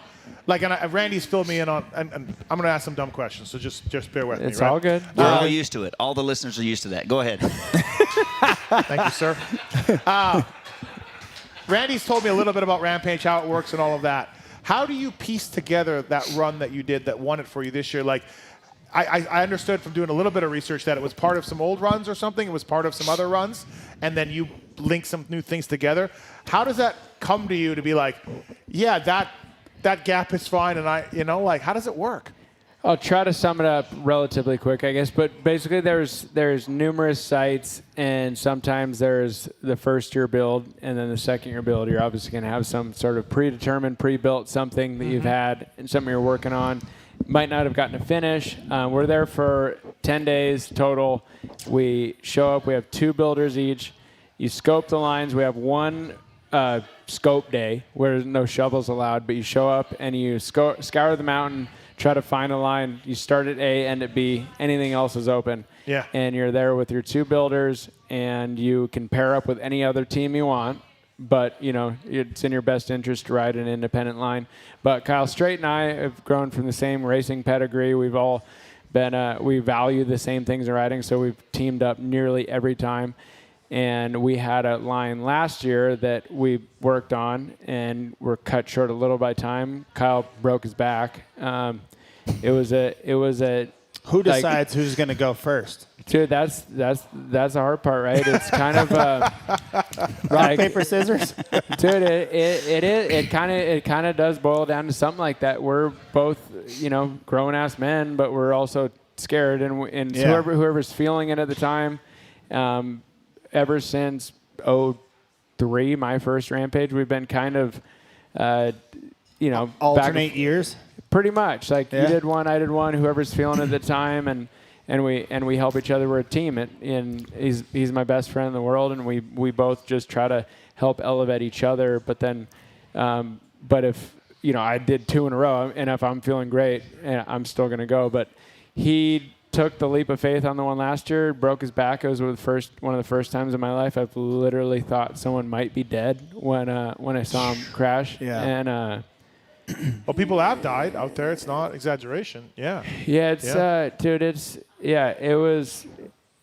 daunting to say the least. So to see him do that, and then I'm sitting there bewildered trying to figure out what I'm going to do because finals the next day. So that was a horrible year because I had to find some consolation line for the following day, and didn't end up right. But we came back this year. We're able to have more time to rebuild that feature. Oh, so you went back to it. You're like, hey, we're back to the same site. Yeah, so this is, we had more time to rebuild it properly, and still extremely exposed, extremely gnarly, big shit out there. But we had more adequate time to make it, right. And we got caught. We're the 2 biggest veterans, and he broke his back on something we thought we're like, this is going to work. We're good. We're fine. Let's push through. Let's keep chipping away at these guinea pigs toward the end of the line. But then this year we were able to make it work, and he got, I believe Kyle ended up 6th. I think he was underjudged, but I was able to get the W on this one, and that was a team effort for sure. And we have a good team behind us. Mitch Ropalato, who digs for Kyle, is arguably one of the best bike riders on the planet. Yeah, one of the best racers ever, and he's there digging for Kyle. So we have really good support from our builders. They have to be good. And Damon Iwanaga is an amazing rider of mine, and Henry Wilkins and Luke Whitlock, who will probably end up competing next year. It's such a cool camaraderie with the riders themselves, but then also the builders, and just asking for help as far as speed runs. And I don't know, it's the kind of thing that it's hard to describe, but you guys got to make it out there and hopefully be able to experience the lay of the land and how everything develops. But then also, if you can get an insight into what's going on, it's so intricate and so bitchin' as far as if you could watch Jet Lawrence pick apart a Supercross line in his head, that's kind of what it's like. We're talking about how this is going to ride, what are we going to do, because everything's blind takeoffs, do speed runs, how are we going to build it? You help me, help you. When you say do speed runs, though, you're talking about on your line, right? But you don't do it. You don't actually do the line. You just kind of judge it out. Yeah. So say you have a step down. Speed run's like a run up to it, right? Yeah, right. But how do you? It's like I'm old enough. I remember Evel Knievel approaching a jump and just going right by it. Yeah. They can't do that. No, that's what I mean. That's what I'm saying. That's so your sketchy, speed right? run seems sketchy also. Yes. Because it is. It is. It seems. It's not seems. It is. Yeah. 100%. That's the hardest part, and that's why Big Mountain is kind of the elder man's game, I guess. Kind of in Big Mountain skiing and snowboarding. Yeah. You have the Olympians, kind of gymnastic style snowboarding, and then they develop some more skill and experience and perspective, and then they end up growing, gravitating more toward Big Mountain stuff. Same with mountain biking, because it takes a lot of knowledge, and as much as a young man could come into it and do really well and thrive, it's we have the experience, and you can't really replicate that. You you can't fake it. We're literally coming into so our biggest drop was 63 feet tip to tip when we were landing where Kyle landed. Is that the first thing you did? The first one? That's the bigger one in the middle. But apparently Kyle went about 85 feet. So that's blind. You don't see. No, I saw that. I saw it from your point of view. You literally the drone, see the edge, and then you see the valley floor, and it looks like you're falling off the edge of the earth. So what do?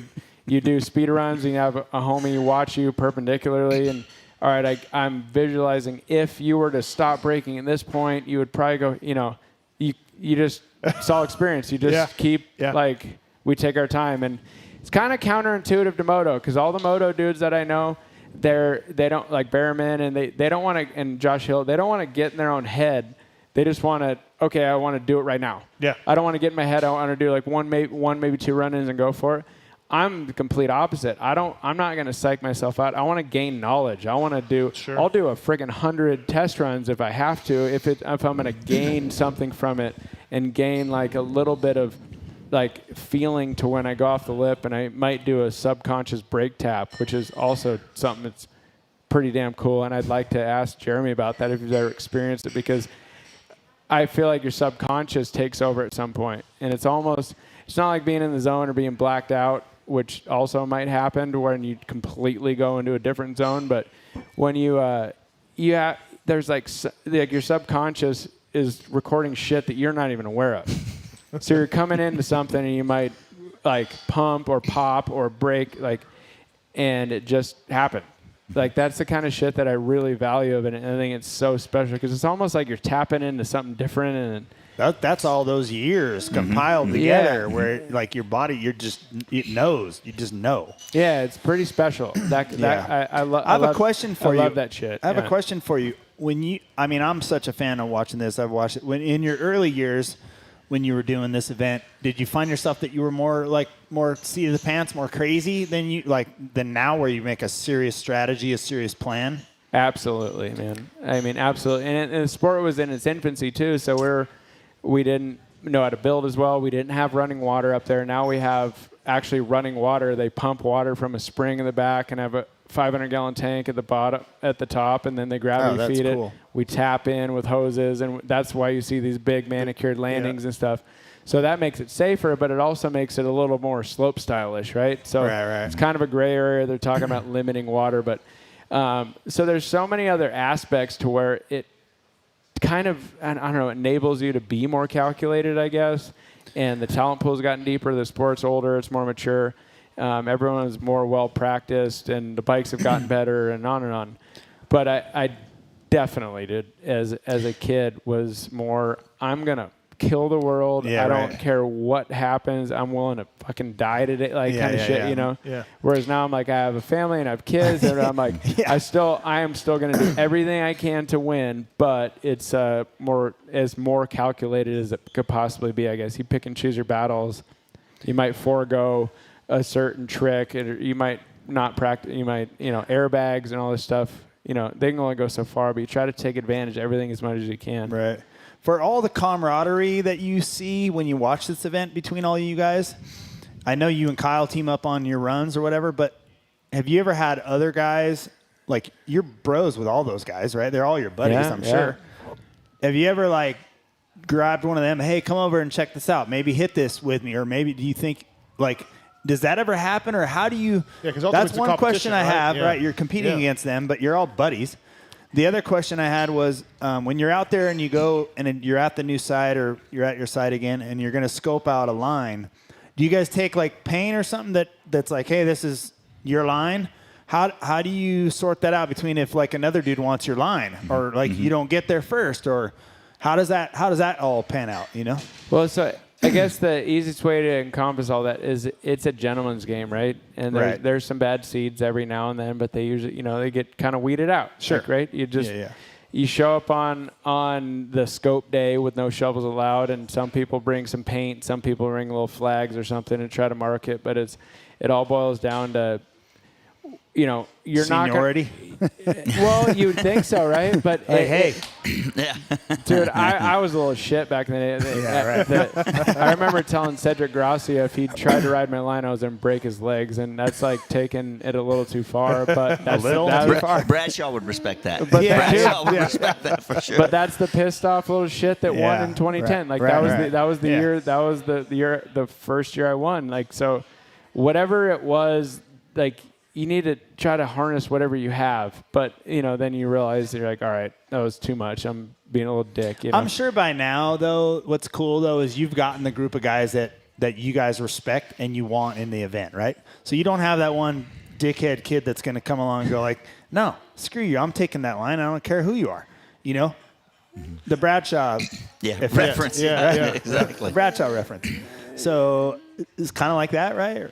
Absolutely, man. And everyone grows. Again, the sport keeps growing, and we have an amazing group of people. Like there are 17 competing in finals, but after G Crash, so there's 18 total that are invited. Yeah. And 100 plus people that are completely worthy trying to get in. And it's not just the best rider; it's who can actually rise to the occasion out here, because it's different than anything you're going to ride. You can do all the double flips and any any it's trick a you can totally imagine. different animal. You could be a World Cup racer, World Cup champ like G, and world champion, and it might not really surmount too much. It's a different skill level, and you gotta just. And they've gotten really good at the selection process and who's invited, who gets maybe 1 year. If they didn't perform well, they might be out and let some new people in, some stable people, like the vets that shouldn't really get thrown out. And it's I think it's an amazing group of people, but it's also been cultivated by the people and by the riders, to where if you don't really, it's not really falling in. It's not really like adhering to anything. It's more of a respect and a gentleman's game, to where you're there and you want to fit in. Like you want to be part of it. You want to rise to the occasion. You want to, like, if you're crossing someone else's line, you're not going to try to keep building and sloughing shit into their line, to where then their builder is going to have more problems and work and actually cause them more adversity for whenever they ride it. It's pretty etiquette, special. Rider etiquette, yeah. Dude, it's like unlike anything else. I was telling you earlier, my wife could never imagine earlier, even actually in slopestyle, mountain biking. Dude, we're all in this together. We want to cultivate this sport. We want to make it as cool as motocross. We want to make it as cool as all these other sports that we look up to in football, and like we want to make it as legit as possible. So when we're out there, we're genuinely wanting the sport first. Of course, I want to beat everyone out there. Sure. We're competitive. We're all, borderline alpha males, if not full-on alpha males. We just want to win. But sure. But you don't want to see a friend die or get hurt. Well, that's the unique thing about this event, right? Yeah. And I think that probably brings all you guys together, right? Because your buddies someone can fall off a cliff and die. Yeah. Mm-hmm. And that's not cool, no matter if those are your friends, right? Yeah. So it's not like you're doing a slope style event where okay, the guy's going to crash doing a double backflip on a double that you could do in your sleep, right? So that's what the unique part about this event is, and what makes it so cool. And us fans at home watch this event, and it's so gnarly on TV. It's got to be twice as gnarly when you're there. Yeah. And you tell us. That's what I was sharing with you guys earlier is, for me, I've ridden dirt bikes a long time, ride mountain bikes and what have you, but I'm not a big hiker. But when they let us hike up to the top of that venue, that's breathtaking. It is full pucker, because you're on little paths that are a lot of exposure. So you're being careful when you walk. Like normally we're not careful when we walk, right? You're being careful. You're being careful when you hike up through there. The exposure is amazing. The drops, and then for me the difference in moto is, okay, if you, like you guys were talking about earlier, if you barely clip something. And then in moto, you can kind of recover by accelerating more. Yeah, right? Exactly. And on your first run, the one jump, you just barely clipped that. Mm-hmm. And instantly, you just pulled off and stopped. Because it took all your speed. Whereas a younger Cam Zink might have said, huck it, I'm going for it. Right? Or threw in some pedals and started going. I would hope not. But the point is your experience, to where when you clipped that one thing, you pulled off, and then you had to completely mentally reset right, to what we talked about earlier, those months of sitting out and thinking through your run with having coffee in the morning, right? And then going up on the mountain and thinking through your run. You had to completely reset and put that away and go back to the top and crush your second run, which you did, right? It's a little bit like, too, like Millville this weekend. I had a bunch of guys tell me, I can't believe how steep Mount Martin is. It doesn't look like this on TV. Mm-hmm. And, like, I thought you were going to say how fast you rode. Oh, no. But I'd heard differently. TV dumbs down on everything, especially.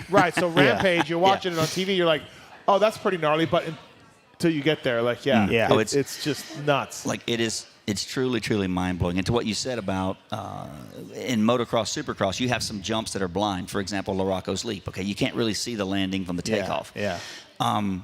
But you can't recover from a bad corner by accelerating more when you're doing what they're doing. Because if you clip something and that robs 2 miles per hour, that may make you not make that next 50, 60-foot drop. That's always a major difference, you know, in between bicycles and moto, of course, because a lot of moto guys, especially with jumps, you know, last second you just kind of like, here, crack it a little bit, give it a little, like that. You have to have your speed. It's like a snowboard jump. You already have to have your momentum. Now, the risk of that is like, not only am I going to make it, but am I going to jump like way past this thing? So you have to really know what the heck you're doing. And on top of it, we don't have even if you didn't have the throttle to belly out, you still have a good idea of how fast you're going with speed with gear you're in, right? Right. Like the Rocco's Reap, like I don't know what your fourth gear pin, right? Like. Pretty much, yeah. So like 450, you can probably do it in third. Yeah, okay. So if you're in second, you're like, okay, I'm fucked. Like I'm no it. Yeah. You know. So like. But in yours, you're not pedaling, so you don't. You could know what gear maybe. Exactly. Yeah. So we're literally off of like airflow and vision. Yeah. So when we're doing test runs, always have your goggles on. Always whatever air flow you have and any sort of memory and noise you can have. That's all you have to really gauge your speedometer, you know. So every test run, make sure it's exactly the same. Like, feels the same and all that. Identical. Where does the Red Bull Rampage winning it rank for you, like in a year, or you know, you've won it before, but like where is this like in a year? This is it. Is it? This is really out of all the stuff you do. Yeah. This is the biggest event in our sport in racing. Even though I don't race anymore, this is the biggest event at World Cups or World Championships. Wow. Okay. I knew it was big. I didn't think it on that level. It definitely gets the most respect. Huh? It has the most viewership. I've heard rumors of numbers of it, you know, succeeding Supercross and all these other, like the amount of views it gets, you know, exceeds Street League skateboarding and like all anything. Oh, what a great time to have him on our show tonight, all right, hey, now we need to know what's Red Bull's purse. Yeah. Because the fans want to know, what do you win? What do you win from Red Bull for winning that event? Dude, as a monster athlete, what do you win? It's despicable, man. Because I'll tell you, when I was winning Supercrosses, $8,000 from AMA. And then later on it went to 10. So it's only 12 now. So that tells you it's not a lot. I also just heard you say you got $100K to go to Bercy. Right. That's European different money. Yeah. But no, we're it's $70,000. That's it. That's why they don't advertise it. It's not a big amount. That's why there's no giant check showing, you know, but we've been fighting. Come on, Red Bull. You got to step it up. Come on, Hammer. Yeah, we've been. Come on, Hammer. Hammer's fault. Hammer. Dude, we've been fighting for a long time because it's. I don't know, man. I mean, come on. We get How $9,000 for showing up. $250,000 check. We literally get $9,000 for showing up, and that goes straight to our diggers. If you're a good rider, like you would, you would of course pass that on to them and split it. Get like $4,500 each. Dig for 10 days. But yeah, $70,000 ain't like we don't do it for the money. Like we never have. But it's a nice payday. You would do it anyways. But I'm always curious because they don't talk about it. That's where they take advantage of. I know. They know that we would do it anyway. It's the biggest platform there is. Yeah. You just said your only power in negotiation is the ability to say no, and none of us will say no. This guy tried to say no in Vegas '95. It didn't work. But that wasn't my doing, though. I mean, Red Bull Rampage is a daytime event, so we can't have problems with the lights. Yeah. You have a moto background, though, don't you? Right? My dad would never let me get into moto because it was too dangerous. So I bought my first moto when I was 20. Okay. But yeah, I love it, man. I absolutely love it. Always like looked watch up, Supercrosses every week and stuff dude, like that. Religiously. Yeah, yeah. Okay. Like I've fan of Jeremy forever, and then obviously every like I pay attention to everything, and I have a cool thing with Honda. Like Honda gives me a Honda WRA 450. Oh, cool. To like as a loaner bikes, and it's such a cool privilege because. Like I know that there's a lot of Supercross riders that don't even get like a loaner bike, so it's almost sacrilegious to me in some degree. But I get it. I get it. I've gotten a fresh one for the last couple of years and give it back and get it. Right. Cheers to Honda. That's so cool. Thank you very much, Honda guy for life, and hopefully I can get one on island because we're living on Maui now, and I still living on Maui. Yeah, I have property in Lots Reno. of big mountains out there, dude. Yeah. I have there is a track in Maui. I drove by it. I ride it. That's where we ride. That's where we ride. I drove by it. Maui motocross. I'm like, holy shit. It's awesome. Yeah. So I have property in Reno with a shop there. That's where my Honda is. But I bought a gas 250 on island, and I don't like it so much. So. We got to get a Honda to Maui. Yeah, let's get it. Well, Michelin will do it. Michelin will ship it. It's not a problem. Or senior citizen. We'll do that. One of the two. One of the two. Yeah. After dinner last night, I may be fired. So. Okay. Either way, it's it's okay. Now, Randy, the DH34s that I run on my e-bike. You could 22 if you had your skill, your weight and/or speed. You could win Red Bull Rampage with those exact same tires. That's what I'm asking. Yes. Is that my tire is the same as what Cam runs? I run that on the back. Yeah, the 34 is the jam for the back, but the 22 is the best for the front.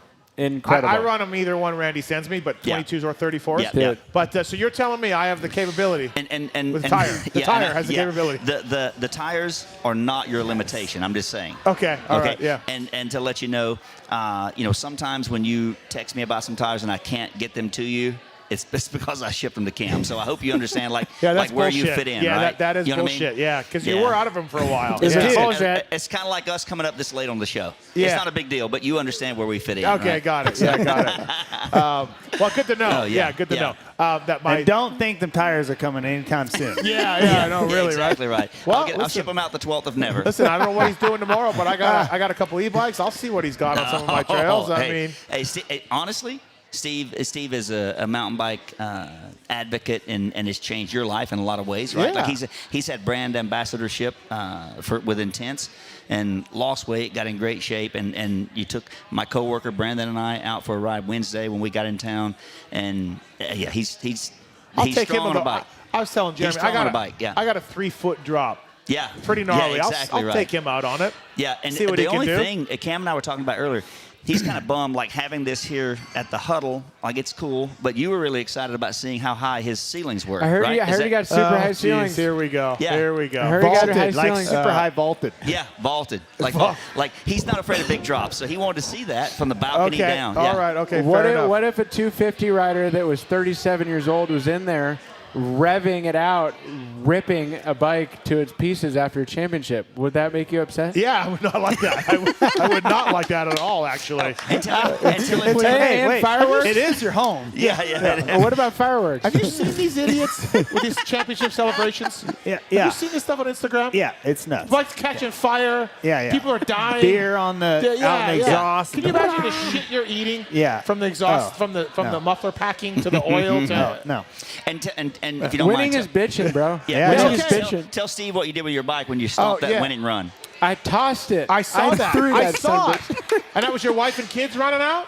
Yes. That was Or just some chick you met in St. George. Okay. So I got a friend who is an avid listener and he's giving me ammo and he was like he hates when people throw their bikes. Yeah, I don't like it. I mean it's a little different with a mountain bike. It's a little different than a dirt bike. To that regard though, the throw is kind of stereotypical to Stevie Smith, the late and great Stevie Smith. Chainsaw guy. That was cool. That was super cool. That was Jackson. I remember Jackson Goldstone said that at Mount St. Anne when he won the World Cup last weekend or the previous weekend, and he said, "I wanted to do the Stevie Smith bike throw, but I couldn't get my foot unclipped," and I was just like, I don't know. That's a homage. We'll let it go then. We'll let it go. He's Canadian. Cool. That's a homage He's to all-time great. the legend. Yeah. So that win definitely goes out to Stevie Smith and Jordy Lunn and Kelly McGarry, our friends that we lost in the sport, and gone too soon. We lost all 3 of them within 3 years, so it's been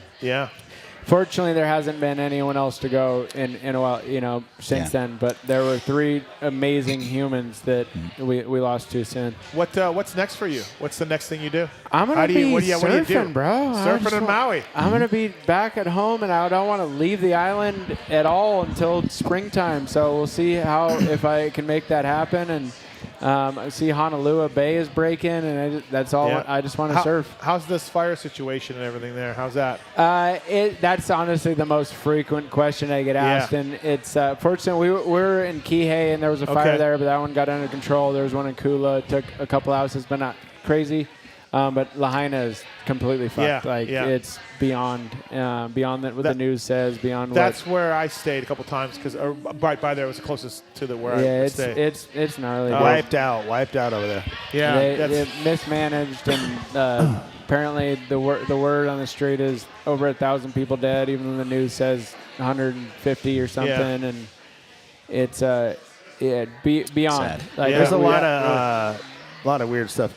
Being talked about, all that stuff is crazy. Yeah, and no matter what, however it happened or however it was managed, and there's still a lot more people dead that it probably shouldn't have happened. So, hearts go out to Lahaina and everyone that's listening. Like the news cycle is kind of gone, but Lahaina, it's a pretty special place, and it's 120-plus-year-old town that's just demolished and probably shouldn't have been.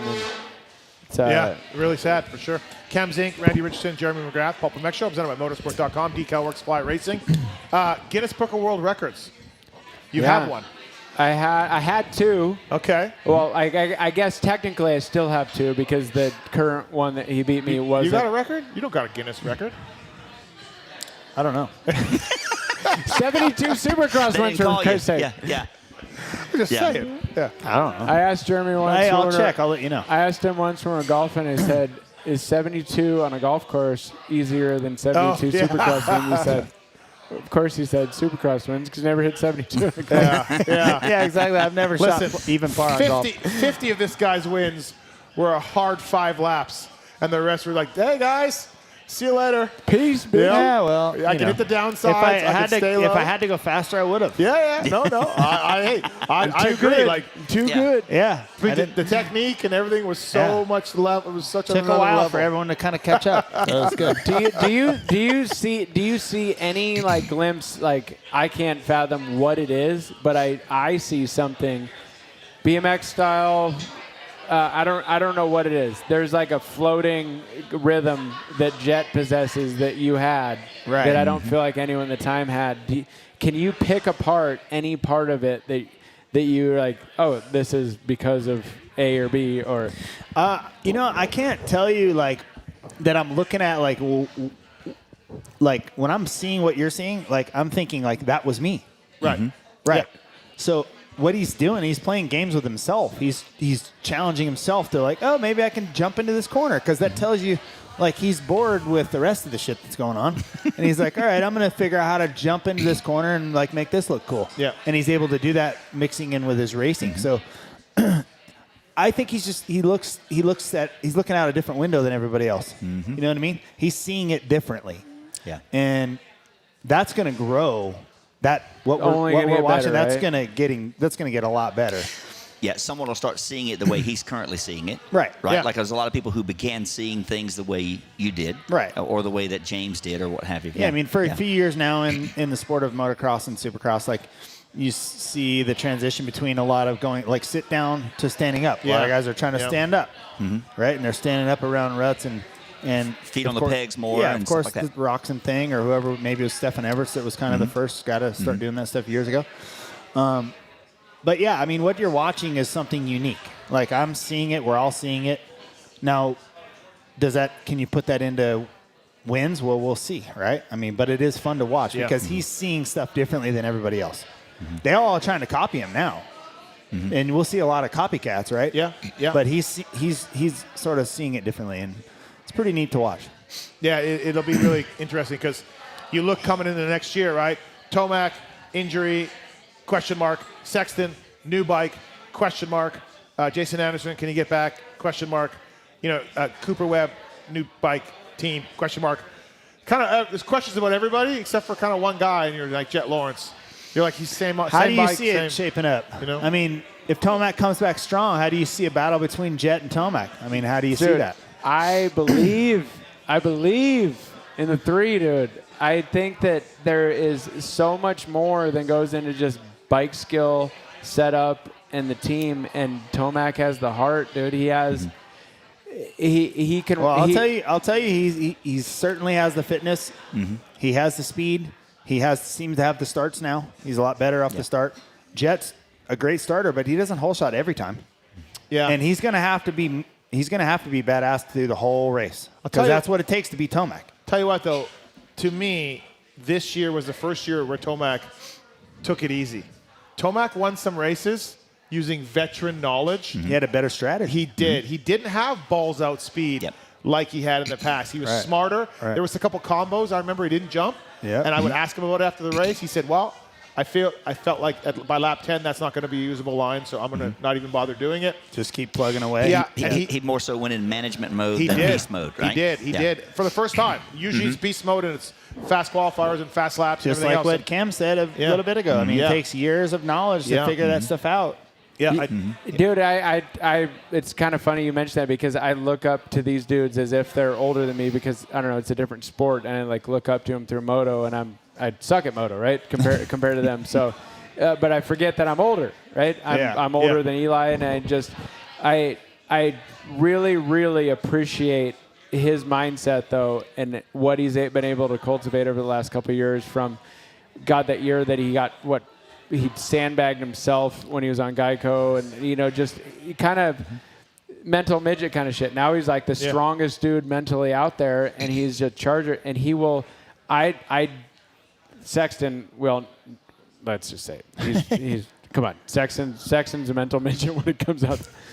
But he's got the speed. So you have Jet, who is just an ultimate G, but young, and then we have Tomac, who is going to be, I feel like he's going to be able to rise to the occasion, pick him apart, and I think he's going to be able to beat him and persevere through, hopefully over half their time. It's going to be neat to watch. It's going to be so sick to watch. But I have far more faith in Tomac than Sexton just for the mindset. I think Sexton might have all the bike control and skill and speed in the world, but I feel like Tomac has the grit to persevere and take out Jet. And if he doesn't, I feel like he's still going to be second to Jet. But, at one time, just like you said, Tomac was a bit of a mental midget before he got a little older and figured it out. Sexton's going to have that moment, too. Maybe not next year. And we all thought that until... No, but we all thought Tomac, we're like, why can't this guy get a title? Why can't he get a title? He keeps making mistakes, Got one. Figured it out. And got two. And should have had three. And so at some point for Chase, I believe, the switch will flip. Maybe not 2024, but it'll happen. It'll happen, and he'll start making his run at it. But I am worried about that bike a little bit because they've had some issues. If he doesn't do it this year on his new bike, it ain't happening because Jet's going to take over. And then after that, it's going to be whoever, right? I just hope we don't have it like we had in the '90s, where just one guy won all the time. That was horrible. as I enjoy my I thought that was so cool. Yeah, that sucked. As I enjoy my knack. Well, as a full privateer, I started racing Supercross in '93 as well. So I think you and I both equally retired Bradshaw early, right? I think it was both of me being there and you winning races. And also, if you want to really get to the bottom of it, he's also responsible for my race tech rant about the stupid 250 class. Okay, yeah. Because the reason why was because these manufacturers that were not Honda couldn't win shit with him. Yeah. And they're like, you know what? Yeah. Wait. So he ruined the sport. No, he did. So, the other teams are like, well, we're never going to win the 250 Supercross title. Yeah. Fuck it. Let's try to get a 125 one. Hey, let's put 28-year-old John Dowd, go race that. Nathan Ramsey, stay down there. Like, it used to be for kids. But you came along, no one could beat you, and they're like, we have to show our bosses in Japan something. I'm a career killer. Yeah. There you go. Yeah. So, hey, it used to be the class for kids. Now it's the class for people with kids. Yeah. Exactly. Absolutely. And it was all because of this guy. They needed to win something, anything. So they started putting old guys down in that class because nobody could beat him. What about Carmichael. Sabachi? What about Sabachi? Coming down? Is he coming down? No, I don't think that's going to work. No, you don't think I it's don't gonna think work? so. No, I don't think they're going to let that happen. They're going to try to appeal or something? He's pissed about it, but I don't think it's going to happen. I heard you were going to be pissed about it. How many years you got to take a break before they're going to let you race again? I mean, he's been off for what? No, he raced this year. Yeah, he raced this year. Yeah, he got hurt, but he raced this year. Okay. Yeah. Right. It's 2 years outside the top 20. You can go down. 2 years. 2 years outside the top 20. Yeah, I heard that's why Reed was going to drop back down, but they wouldn't let him, so that's why he gave up his number. That's just what I heard. Right, yeah. Wait, Reed was going to drop? No, I was like, what? I'm kidding. I'm pretty gullible, so I believe you. Hey, let's, Randy, we're going to get Skip back up here before we end this thing Let's up. do it. So, Heck Skip wanted to say, but thank you, Randy, for coming in. I'm going to go to the bathroom. Thank you. Yeah. Thank you very much. And in all seriousness. Is he coming? Are you guys coming by the house or no? Yeah, everyone. So everyone at the huddle. Just Cam. Everyone at the house. Everyone at the huddle. We're all going to Steve and Pookie's having us over. We're going to look out. We're going to check out. No, just Steve's having a party. We're going to look. No, just shut off his mic, everybody. I just shut his mic off. That's exactly what I did. We're going to Steve and Pookie's and we're going to go swim in the pool. We're going to see the memorabilia. All right. Okay. But thanks, Randy. No. Do you want to? Yeah. Does he want to come and see the studio? Can do that. Yeah. If he wants to, if he's down for that. Yeah. Okay. But in all seriousness, thank you for letting us piggyback this show, which of course Cam Zink is an iconic legend in freeride mountain bike, right? Yeah. But for him to share the platform with legends like Jeremy and like Steve Lamson and everything, it's awesome. It's a great partnership for us at Michelin. We've been working with Cam since 2016, developing our tires, the same ones you ride on. I can feel that. Yeah. You get KOMs out in the mountains. Yep. But in all seriousness, thank you for having us, and as a fan of the show, I appreciate what you do. No, thanks, Randy. Appreciate it. Yep. Come on up. Okay. Skip, wherever Skip is, you can come on up here, and you can. You're good. So just Cam and I up here. Hey, so that's it. You're up. You're down. You're gonna go back home now. Take your Rampage win and go. Yes, sir. Yeah. Yeah. It's a long year, and it's kind of a weird dynamic, right? So we have one pinnacle main event that is just the ultimate.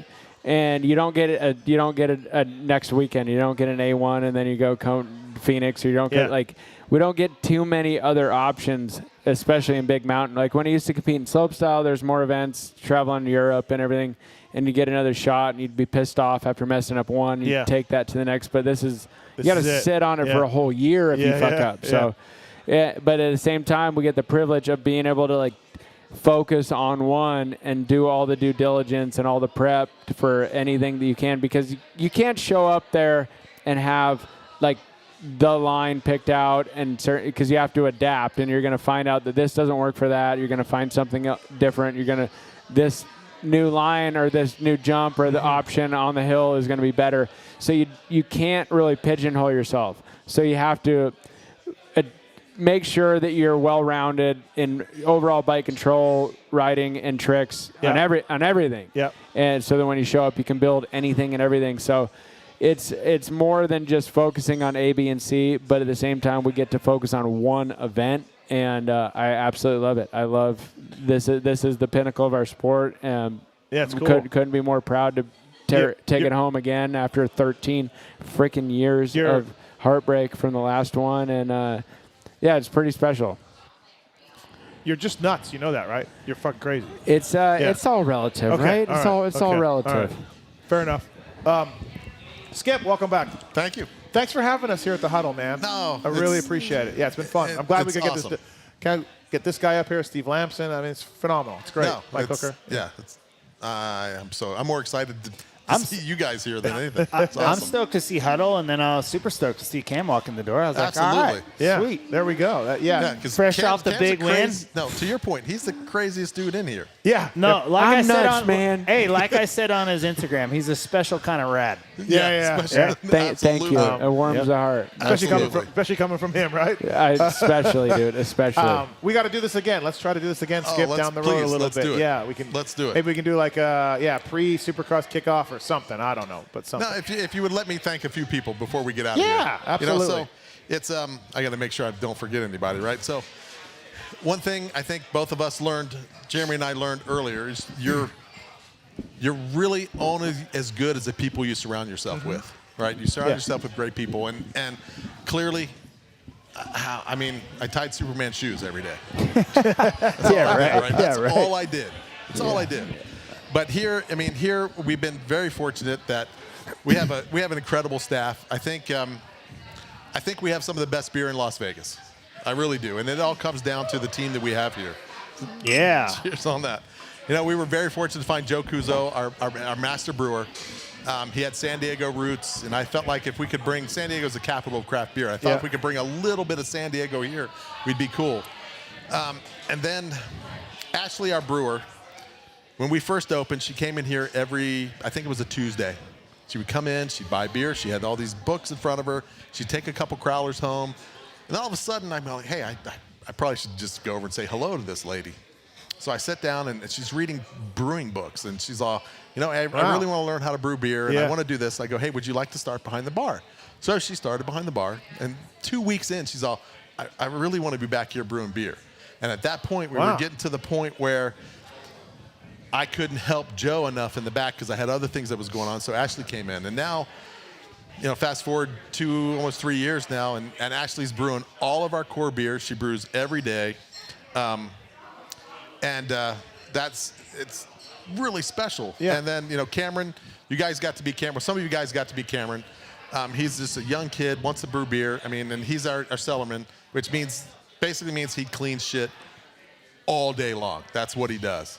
And he's cleaning filters and changing tires. Yeah, exactly. Yeah. That'd be exactly what he does. And then, I think we have Lynn Mendre is she's a local person here. She grew up here. We had to meet her at our first at Pub 365 inside of Tuscany, where we used to stay every now and then. Mm-hmm. And then they have a big beer thing, and we did a dinner with them for the first time. And then, so she ended up coming in and doing our sales.